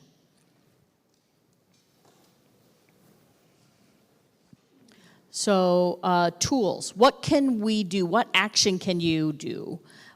That's why I'll turn this over to Maryann now.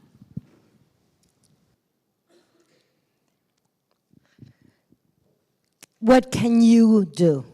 What can you do? I wish I had a magic wand and give you a little bit of pixie dust, each one of you. So all of you would become expert signers right now in your own country language. This is my wish. But I left my wand at home, sorry.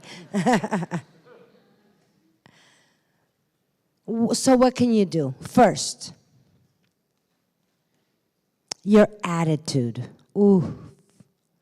Attitude of listening with your eyes and listening with your ears. Opening your minds and opening your hearts. That person that's coming to you can trust you to disclose, to share. That's the first thing, the attitude. Secondly, drawings, pictures. Yesterday, we saw Baroness Sheila Holling's picture books. There's no language. Maybe in your office, you can come up with picture books for a person that comes in and there's no language, so there's no language barrier. For a book with pictures and drawings. We work with this group, Deaf Catholic Youth Initiative for the Americas, DCYIA, and we help deaf youth develop leadership skills.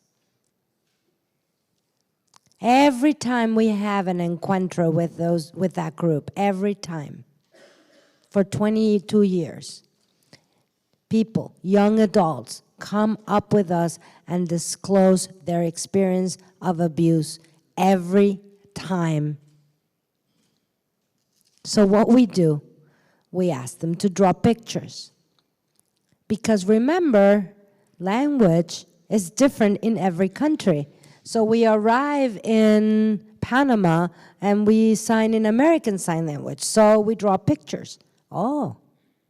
And we process the experience. And that when they disclose to us, and they do that because we listen to them, because we have the right attitude, because they feel safe. They trust us.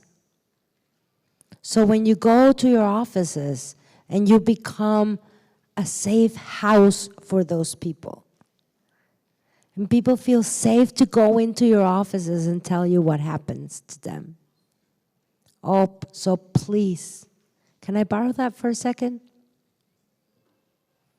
Your phones. Hey, it's my best friend. They're my best friends. Of course, texting and language can be difficult. So pictures, there's pictures in your phone.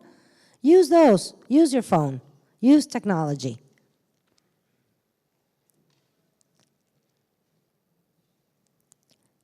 Language. If there's no language, what do? So we explained about the interpreters. Maybe there are no interpreters in your area, so bring a deaf person. Not at the moment, but bring that deaf person before and start talking to them, understand everything. so that they know that everything is super confidential. I'm going back to a little bit of what Laureen talked about, apraxia. There's a group of people that can hear normally, but up here, neurologically, there's something not functioning, so they cannot speak, they cannot talk. So they tend to depend on visual language. They can see it, and maybe they are not a deaf group of people, but some of them know sign language, right?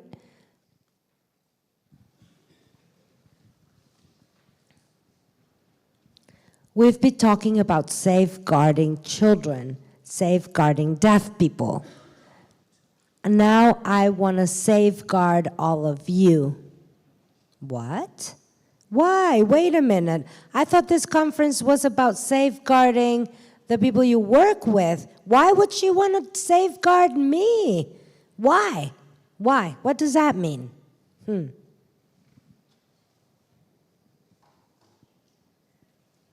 It's something called trauma, vicarious trauma.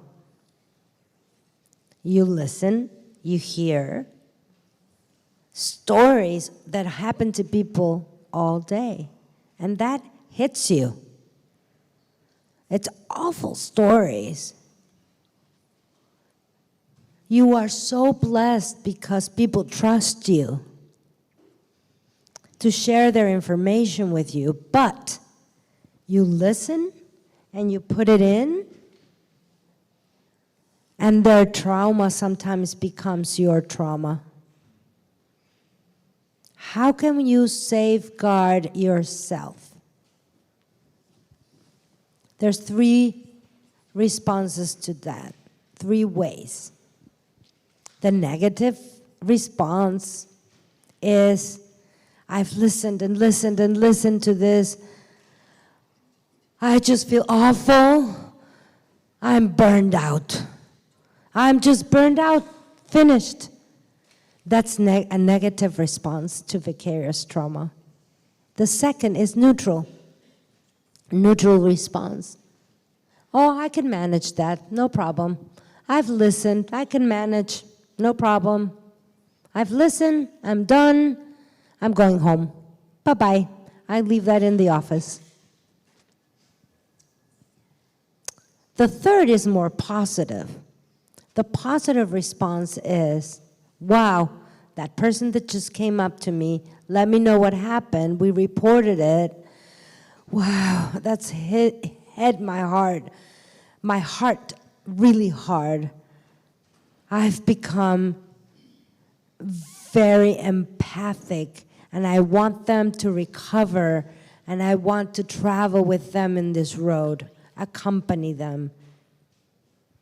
I have empathy and compassion. You have to remember to safeguard yourselves.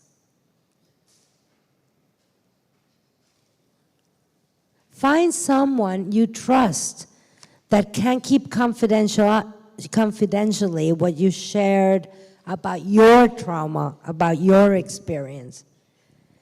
Who can you trust to share this experience? You don't want to burn out.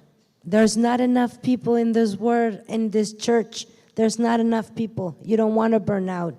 We want you to continue working with this issue. Don't become a sponge. Absorb everything. You don't want that.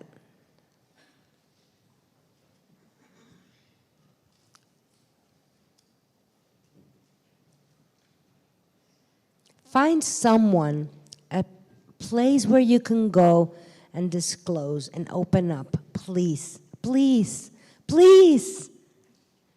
I've been working in mental health for many years. We need you. So find someone you can share this with. You must We must explain our emotions. We must process them. Safeguarding us. We included. The interpreters included, okay? You included. This quote is from a woman named Audre Lorde.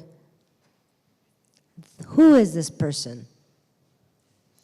She's an American writer. She's a professor. She's a philosopher. She's a poet. She's also a civil rights advocate.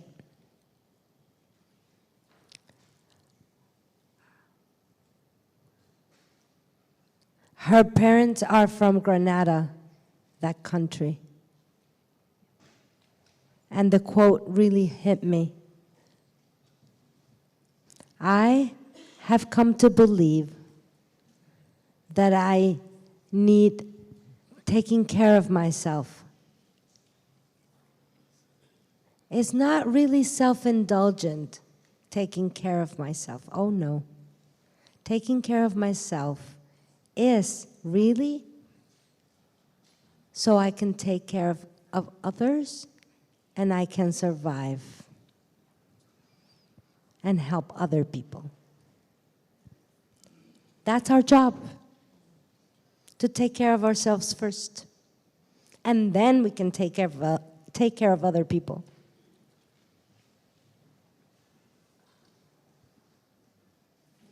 So now it's 11 o'clock, but we will have a break and we will come back at 11:30. Please come back. Please come back and ask all the questions you want. Give us all the comments you want. And during our break time, I will look for my magic wand. See you soon at 11:30. Thank you. Thank you, Laureen, and thank you, Maryann. Thank you very much. Begin, can I see hands for the microphone, please? Okay, 1, 2. Okay, there are 3, 4, 5. So we will take one question at a time. Thank you. Yeah. Yes, you can begin. Yeah. Hi. In the UK, they're introducing a GCSE, which is our exams that we take when we're 16, and they're introducing one in sign language. So hopefully this will mean that there's many more hearing people who know sign and can also pass it on and have a qualification in it. With that in mind, can you see a world where all hearing people know sign language? And if so, what do you think the necessary steps would be for that to become a reality?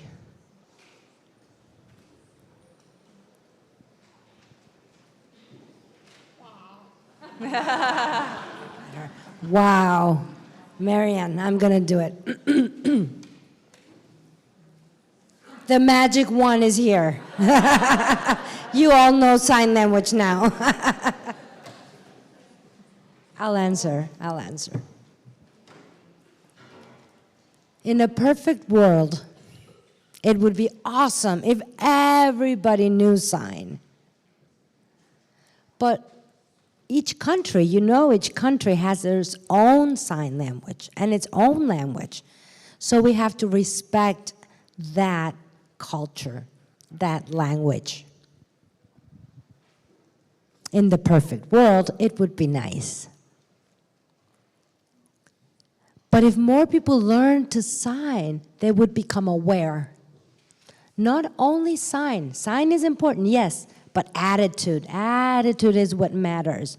So that attitude has to open minds and open hearts, to be accept people.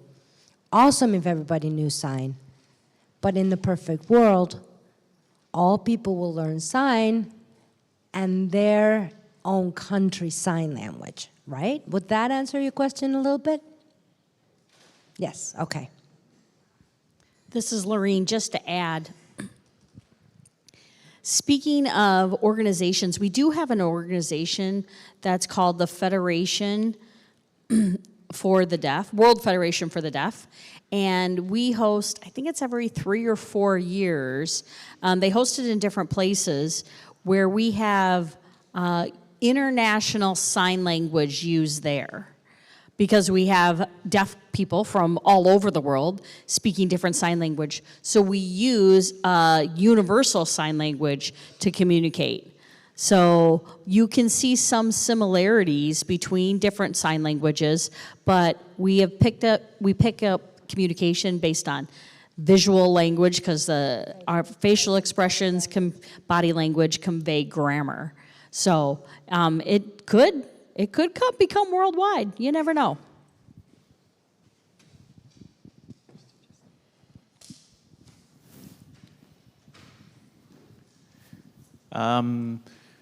Justin here. I wonder whether you talked about the visual world of sign language, and of course it's true, but having attempted to learn sign language myself and done a little bit, one of the communities that I became quite aware of, as you would understand, is the deaf-blind community, where, and you know me because whenever I tried to speak sign language, my signs were always very small, and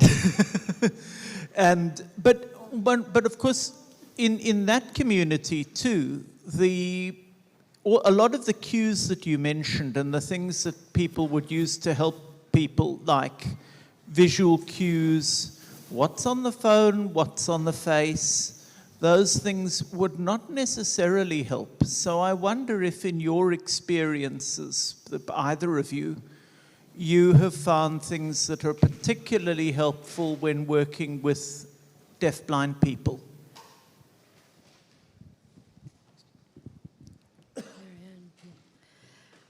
Yes, I work with a number of deaf-blind individuals. We also use tactile interpreters, so interpreters that that the deaf-blind puts their hand on the sign language interpreter's hands.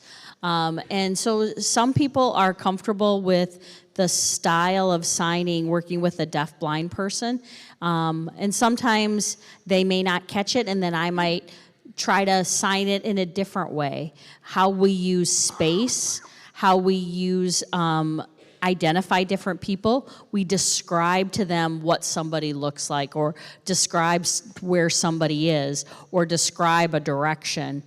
So during the meeting, I might sign, and the deaf-blind person is in front of me, and they have their hands on my hands, and I have an interpreter in front of me that I'm listening to, understanding what's being said, and then I interpret, say, for a deaf-blind individual. So some of those deaf-blind people say, how many men are here? How many women are here? So I'm trying to give them information so they understand kind of what's happening during a meeting. So the important is kind of where we place our hands and how our hands move. There's also another movement, it's called pro-tactile, and that has to do with touch. So if I identify where somebody is, I might put my hand at a certain part on their back, and I can tell them that somebody is walking, or I'm going to point 3 dots on their back and let them know there's 3 people in the room. Or if somebody's laughing, I'm going to kind of scratch the back a little bit, and it lets them know that people in the room are laughing right now, or people are saying yes. I will let them know people are nodding, they're following along with the information. I would like to add also, tactile interpreting tends to be more for church. That's my experience in working with a deaf-blind in the church. So you go in, the priest comes in, and if we explain where the priest is sitting, what clothes he's wearing, what the church smells like, the candles, everything around the persons in the visual environment. So we explain what we're doing, who we are seeing through tactile interpreting. It is a lot of work, yes, but it gives them a broad view of what is happening inside a Mass. So my experience is more seeing tactile interpreting in the church. Pro-tactile, that's what it's called. It's very, very new, what just Laureen described on the back. I'm just learning that. And it's more touching, really making that vision and overview better and using tactile interpreting both at the same time of what's happening in the environment. Did I answer that, Father Justin?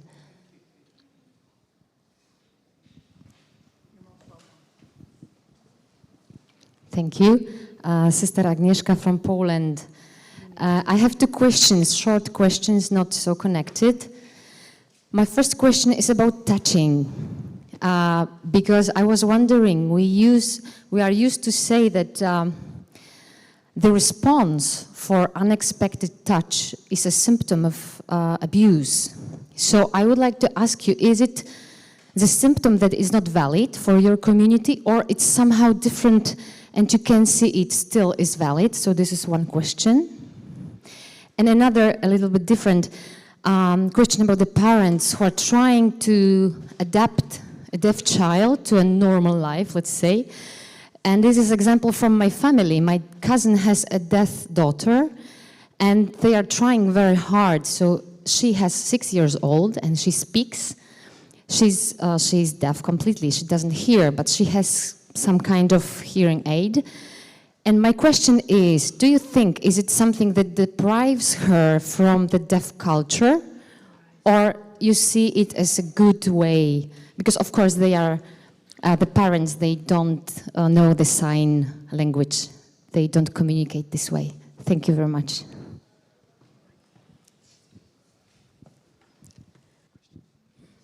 I'm going to ask you a question first. You can answer, Laureen can answer the first question. I will answer the second one. Abuse as a symptom of touching. I have thought about that during break, so thank you for mentioning that now. As a deaf person, touch is accepted within the community, but when it comes to abuse, inappropriate touching, you'll notice that a deaf person might withdraw because they're not wanting a touch. So they, like immediately after a rape or a sexual violence or a physical violence, you might have to wave to get their attention instead of the normal attention getting techniques of like touching their shoulder. They might respond as scared as a result of that. So if I say Maryann is, say, a victim, and I might wave in front of her if she's like bent over to try to get her attention, because a detective or a law enforcement officer needs to get her attention, or I might try to get in her visual space, but I need to give her time until I might move slowly closer to her so she knows that I'm not trying to harm her, so that she understands that my movement towards her is going to be more safe, and then I would build up to the point where I could do an appropriate touch of her arm until she's comfortable. But they may not allow another person, like a man, for example, she might not allow a man to touch her even in an appropriate way to get her attention. So navigating that touch is interesting, and it can be a challenge depending on the abuse they've experienced. Does that answer that first question? Okay, the second question. Who can you raise your hand again? Thank you. Thank you. I have to have eye contact, you see. The parents. Generally, it happens with the parents. Where a child is deaf, it is important to have speech, but it's important to develop language development, really. It's crucial. Maybe you can encourage the parents to learn sign. They need to maybe don't have to go to a classroom. They could do it through a computer, YouTube, maybe online. Learn your country signs in YouTube or in any other online program. There's so many times people think to learn sign means the language won't be good or you're not helping the child. It's the opposite. It's really the opposite.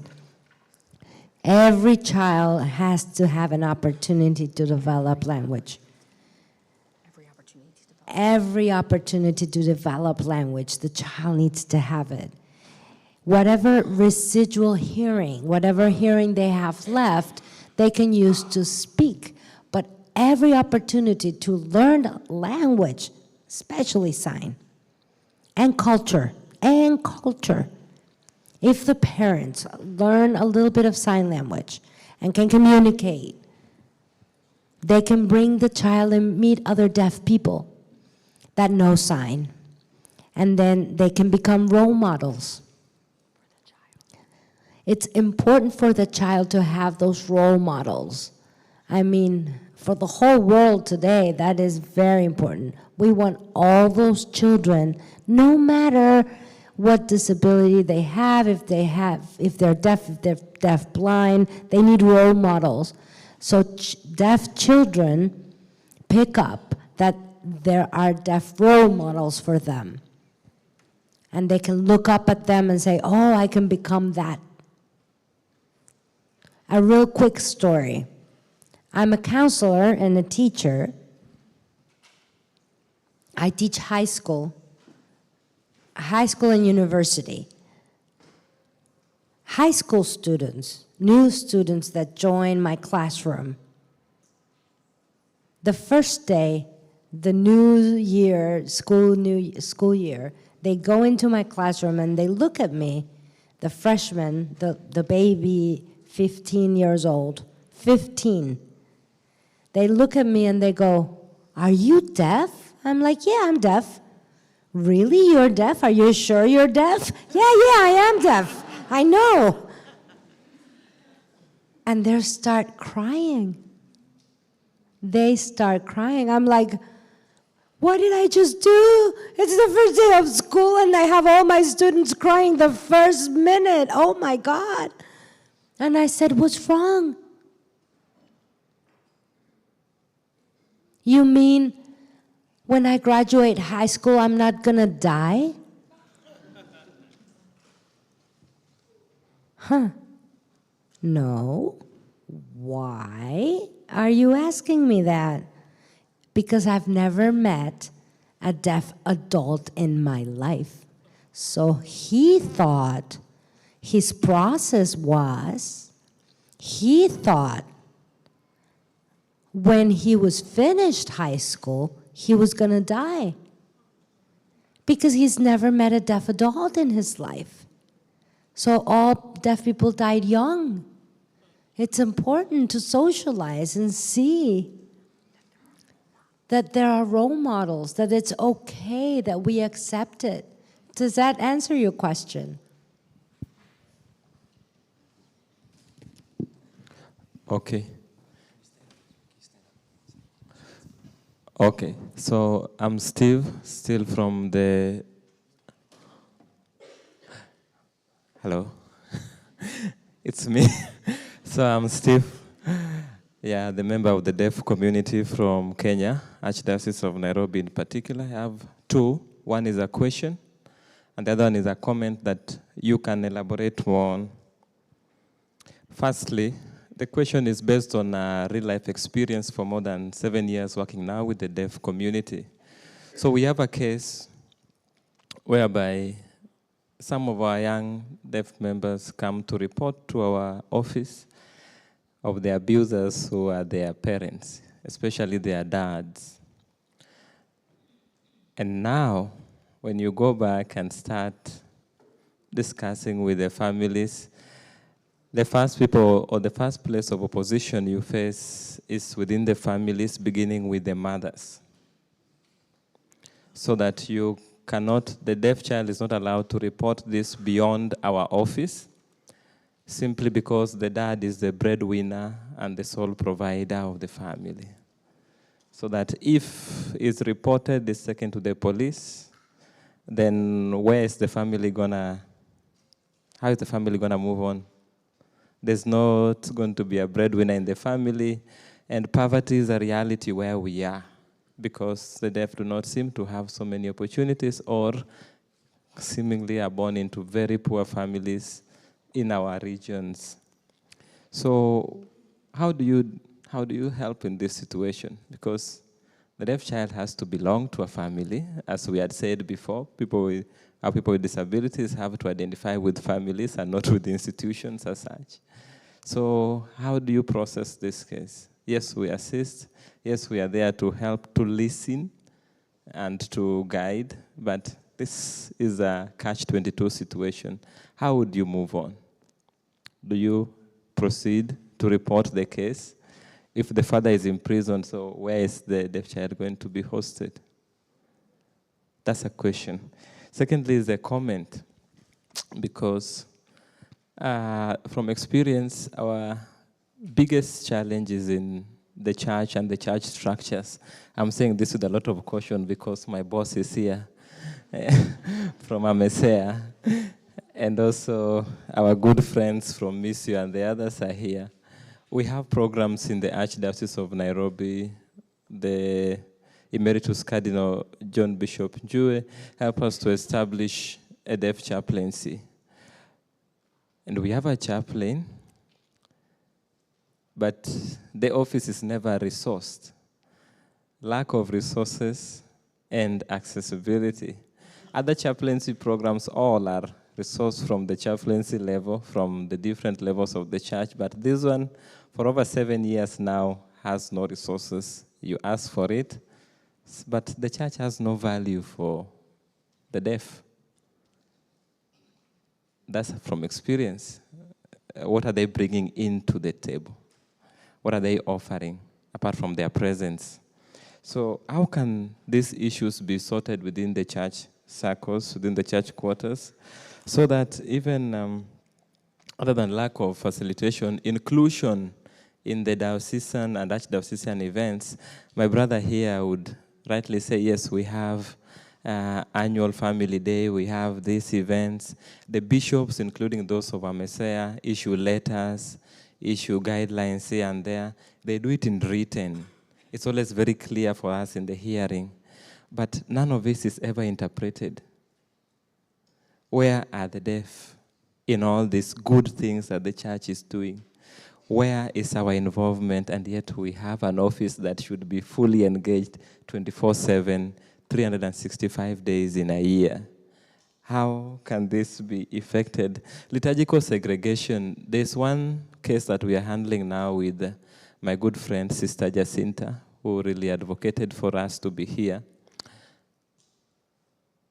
Just like you, my dear brothers, are part of the liturgical celebration, the Mass, from the beginning to the end, I don't know how you'd feel like if this microphone went off now that we are speaking.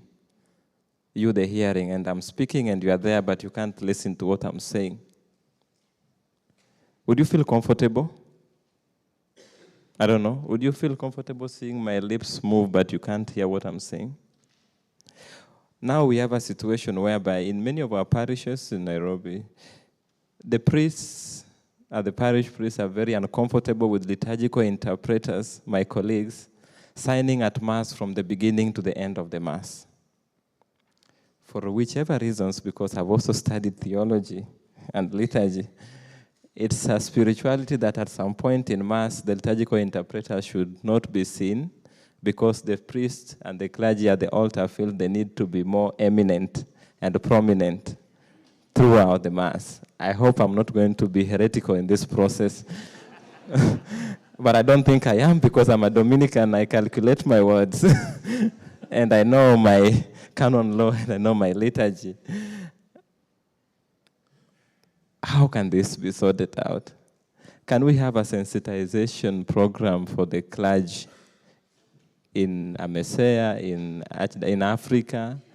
Just like I'm saying, it's a bit comfortable for the US and in the West. What about us in Africa? Can there be a sensitization drive so that interpretation at Mass and in other activities of the church, it doesn't seem to be strange that the deaf and their interpreters are available. It should not be strange news. It should actually be strange not to be seen in the activities. And even when we are planning for this, I've never been called, or we've never had an opportunity where they say, we have this national event in the planning committee where the representatives for people working with disabilities and especially with the deaf community, we are never at the table. As one of my colleagues, I think it's Maryann or Laureen said, we are always done for. We are never done with. And at this sanctuary, and with all the sensitization that we have, are we in a position to say anything? And the vocations, lastly, in Africa so far, it's impossible to have the deaf being considered to the religious life. Why are we there? Thank you. Thank you. Very good.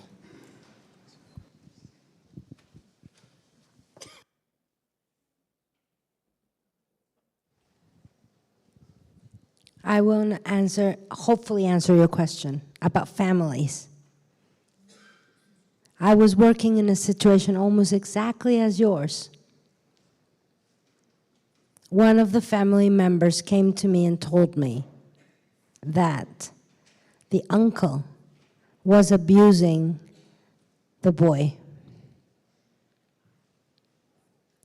But because of that culture and because of money, what do? Because if they reported him, that uncle would lose his job and stop supporting the family. And culturally, that family would be in ruins. So I asked that person who told me,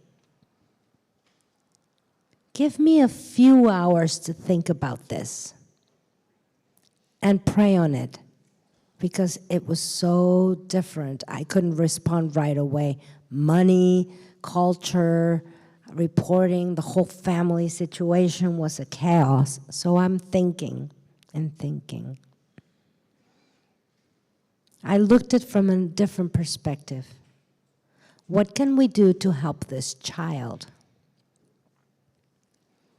So I asked the person that reported to me if they had access to services for deaf in their county. And she said yes. I said, okay, please, my suggestion, go with that child to the office for a counseling. Let the counselor, with an interpreter, of course they had to bring an interpreter, and with the child, go with that child. There's the conflict of money, there's the conflict of family, there's the chaos, there's the conflict of culture. Let them know. Ask the counselor what to do in that situation. The law says if you report it, you have to report it, but it's vague how to do that in that situation, because the responsibility is yours. So I told the person that came to me, I said, you have to decide. You have options. I was a volunteer in that situation. I wasn't a caseworker. So if I was a caseworker, I would have had to report it myself, but I was just a volunteer. So he told me, I thought about it, and I told her, you have options. I really strongly encourage the child to go to counseling. You need to do that. If you decide yes,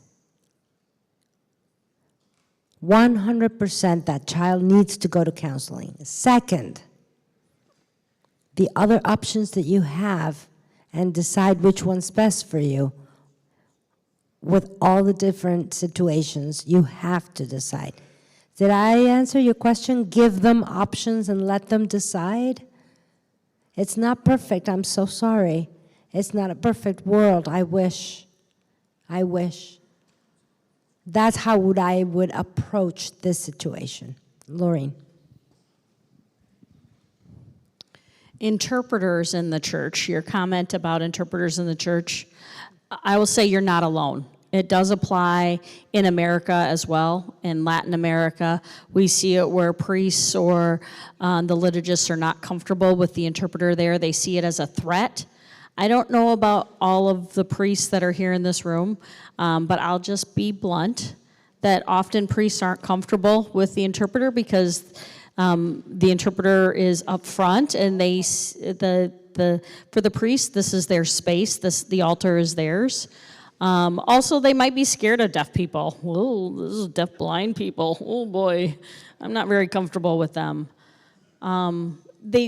They don't feel, so the deaf community doesn't feel welcome. The deaf blind community doesn't feel welcome. That happens in many, many parishes.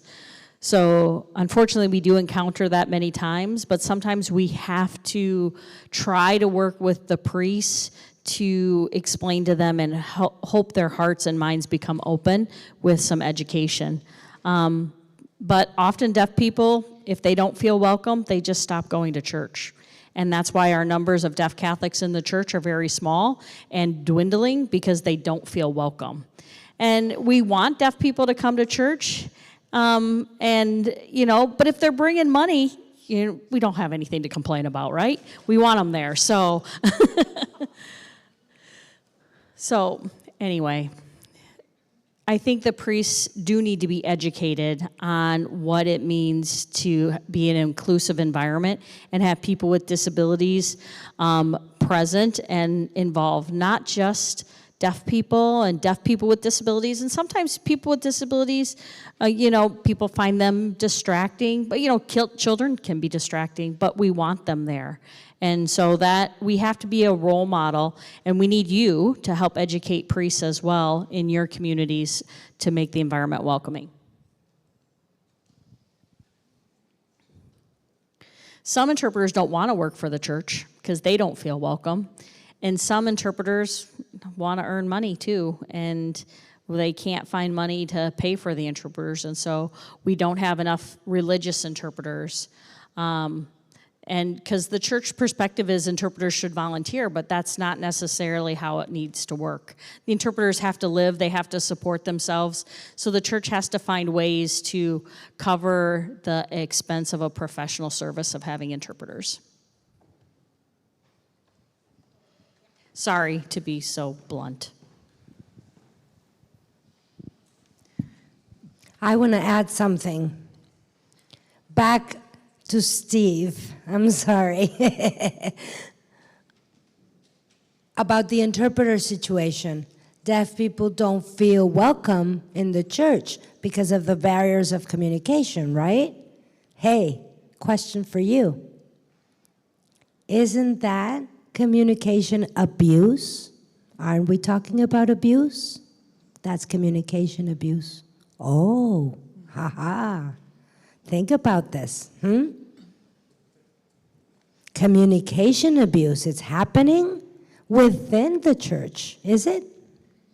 Answer me. You don't have to. Just think about it. Hi, I'm Heather Baines from the Archdiocese of Los Angeles in the United States. I was a part of a working group in preparation for today, and in our group, we spent a lot of time talking about language and vocabulary and how to frame safeguarding and disability, and you've helped us zero in on that as it relates to deafness and deaf community and culture, and I really appreciate that.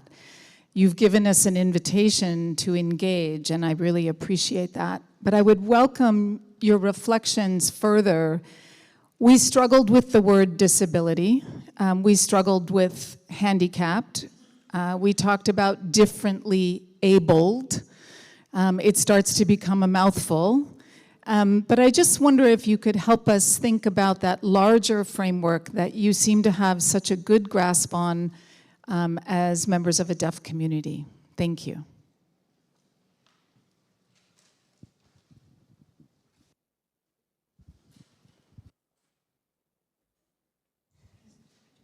Yes, okay. Looking at as an academic perspective and a sociology perspective, the word disability and the word handicap, those two words. Disability means inside, internal. It's internal, right? Handicap means something external, outside of us. If the interpreters were not here, we would be deaf, disabled, and handicapped. But the external factor in the environment would give us a barrier. That barrier would be communication. That would be a handicap. I don't know about other countries, but in the US, sometimes those two words tend to be interchangeable, trying to mean the same things, but they're not. Sociologically, they're not the same thing. For a deaf person, for legal reasons, access reasons, the United States call Americans with Disabilities Act, it's a law that includes disability, that term,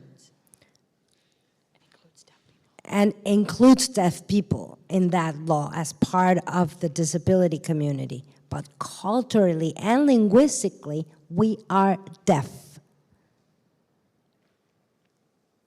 Those two words, disabled and handicap, really honestly are separate. And that explains the separation. Would that answer your question? It's very helpful. I think as I try to envision what I'm going to put on my forms. I'm a victims assistance coordinator, so I'm receiving reports of abuse. If I'm going to have a form that acknowledges and recognizes the lived experiences of someone who is deaf, someone who is blind, I want to use language that is accurate and sensitive. And I find this has been helpful, but it's difficult from the get-go. What language to use that is respectful, but also conveys the meaning that needs to be understood.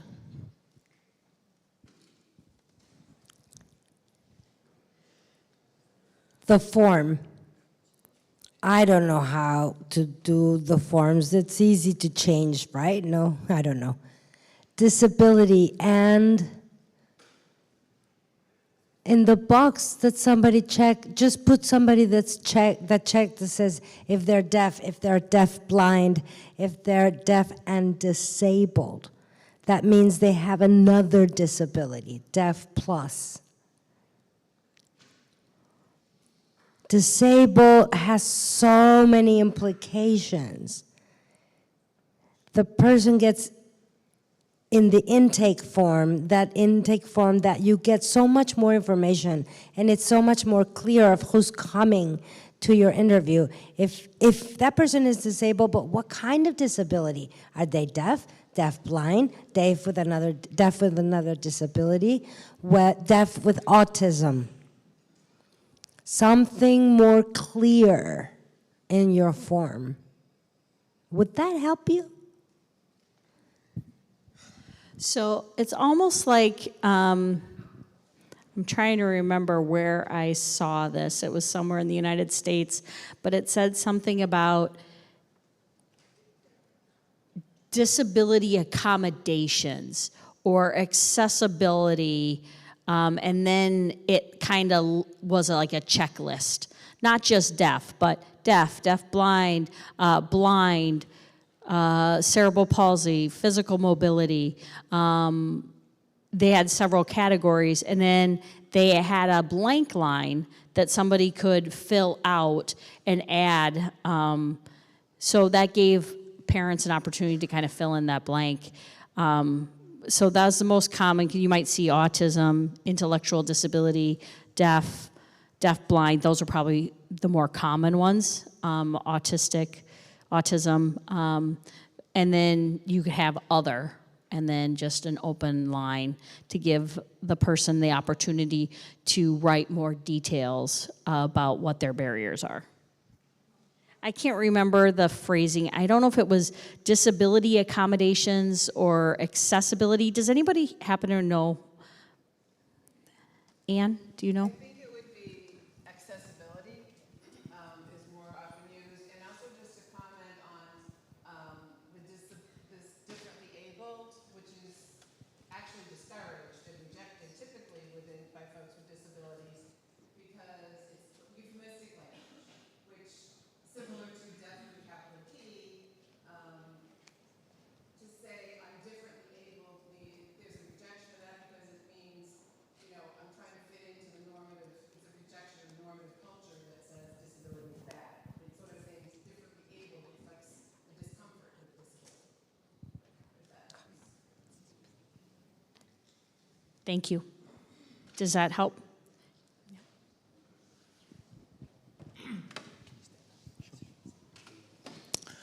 Hi, I'm Chris D'Souza. I'm currently the General Secretary of the Australian Catholic Bishops' Conference, and it's just an answer, perhaps, our Australian experience to the gentleman who talked about liturgy and clergy.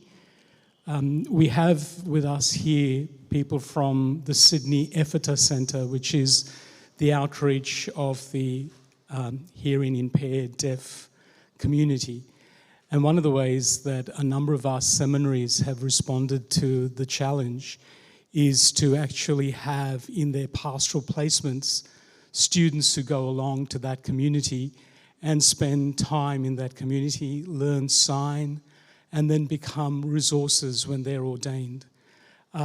It's also had a spin-off, and I can speak personally from when I was a parish priest, that the members of the Ephrata Centre would come regularly to services, and when they were not there, they were greatly missed.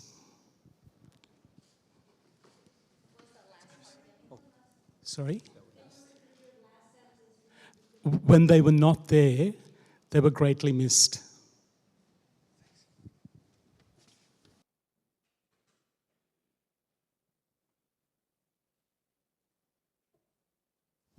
Yes, definitely. Yeah. Communication access, belonging, right? Yeah. Hi, my name's Gail. I work in the Diocese of Westminster in London for the Roman Catholic Church. I work with children and adults with intellectual disability and physical disability. I work alongside my colleagues in the deaf service. My colleagues in the deaf service. We have a very small but very efficient deaf service in Westminster. We have signs of hope, counselling for people who are deaf, counsellors that are deaf and understand the culture. Yeah, we go into the seminaries. We teach our seminarians. They come to me on pastoral placement. They do pastoral placement with the deaf community. So we are very resourced, but still, we have the problem. When somebody who is deaf and has an intellectual disability, maybe 1 or 2 extra diagnoses, Down syndrome and autism and cerebral palsy and deafness, it gets very difficult, and the amount of abuse that is reported is quite high. So I was wondering, in your experience, if a child is deaf with an extra disability, if you like, or an intellectual disability, is it harder for them to come forward and to report and to be understood and supported? At the moment, I'm catechizing 2 deaf autistic brothers. One of the brothers gives me a hug and a kiss and then screams for half an hour. And the other one loves to play the bells even though he can't hear them because he can feel the vibration.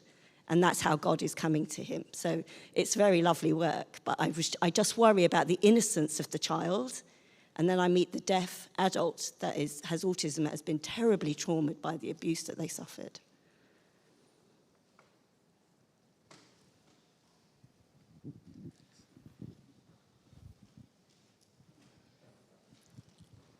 Related to what you're saying,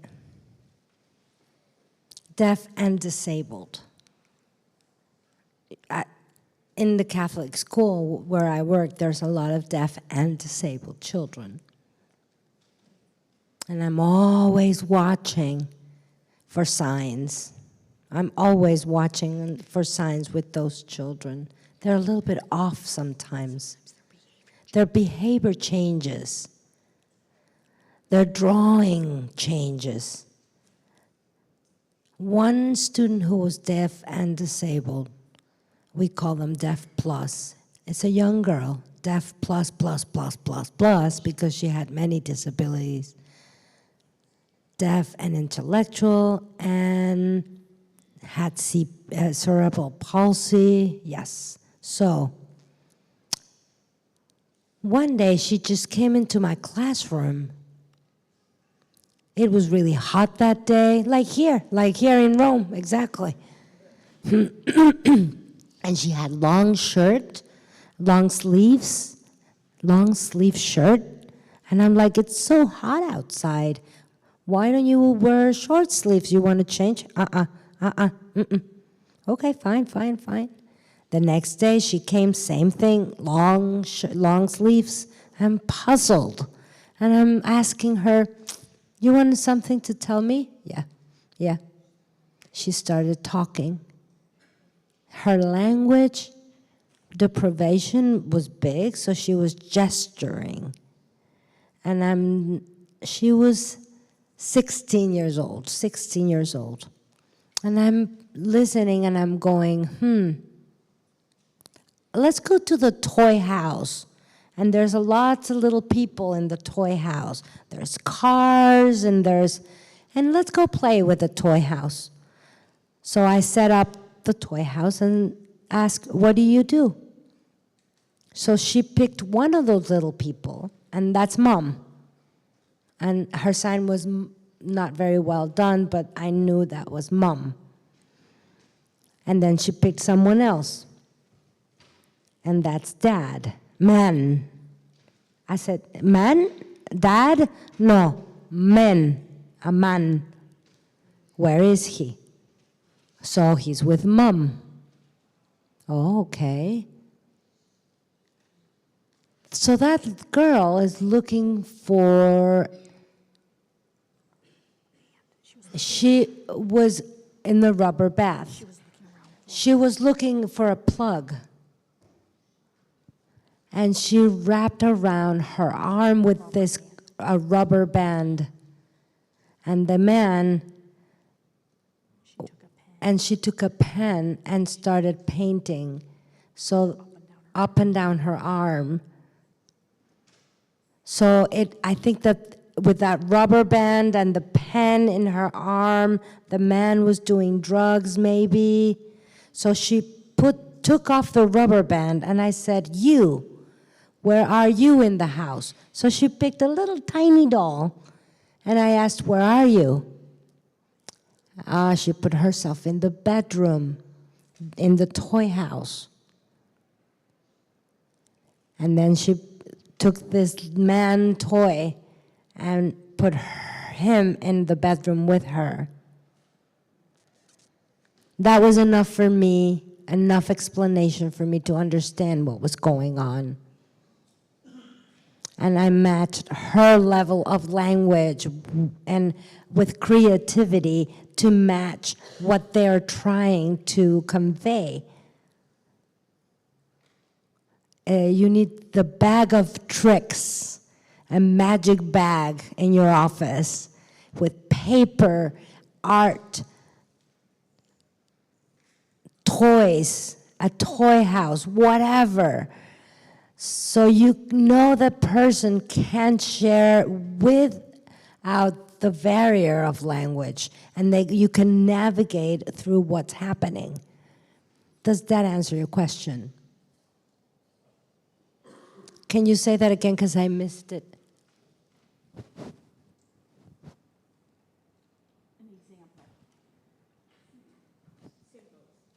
Symbols.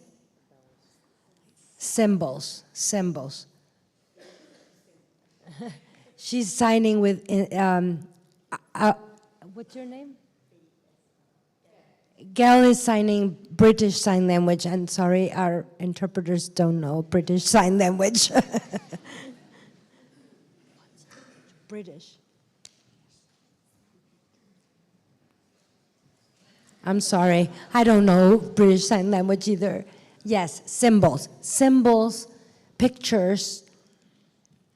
She was explaining about pictures, you know. Make a binder with pictures. Use symbols of a nude person with body parts. So a doll maybe naked, and give it to the kid so they can point to where something happened. You know, they can point to a body part, or put two dolls on top of each other, you know. Use that to express. That's very, very important. There are props, pictures. Everything that Maryann was saying gives you the answer that you're looking for. Not only with deaf, but a person that can't use their voice to express themselves, even adults. We use these props with the deaf-blind too. It's a challenge, yes, but we, you know, let them touch the dolls and tell us what's happening. You know, we give them everything that we can to see where they touch and what's happening in that situation. So it's important. Mm-hmm. Yes, we will take this as the last question. Thank you. Yes, my name is Patrick, IDC student. My question goes to Maryann, because you earlier on asked a question about what can we do to assist deaf people in reporting abuse. So I would like to know if you have suggestions about how we could do this for an organization who wants to, you know, put in place safeguarding policy. How do you include deaf people into a safeguarding policy? What are some of the features that might be there to include them? Thanks. Thank you for your question. Nice that you're a student too. The both of us have said again and again, you don't have to do anything for deaf people. The first thing, right? The first thing I would say is, if you want to set up policy, right? You want to set up policy. Bring deaf people with you. Talk to them. What's the goal of your policy? Ask the deaf people to be included on the table. Ask for their perspective. And your perspective, too, should be included, both. I have a committee of minds. Discuss, talk. Don't decide for the deaf person. Include the deaf person in making policy. Also, look at other places, at another archdiocese. Look at their policies. See what they have included already. Just a suggestion. Does that help? Hey, but make super sure you work with a deaf person, together as a team, collaboration. Remember Jesus' model of ministry. He wasn't alone. He worked with people, not for, with. we share that model of what we do with deaf people. Thank you. Thank you, everyone, for your participation in hoping everyone can learn sign language and we could share our stories, help each other, and safeguard each other. And Maryann and Laureen, thank you very much for your presentation. It is very powerful and a strong information to us. So we honor you with deep appreciation, and we will also take the homework you give to us. Thank you.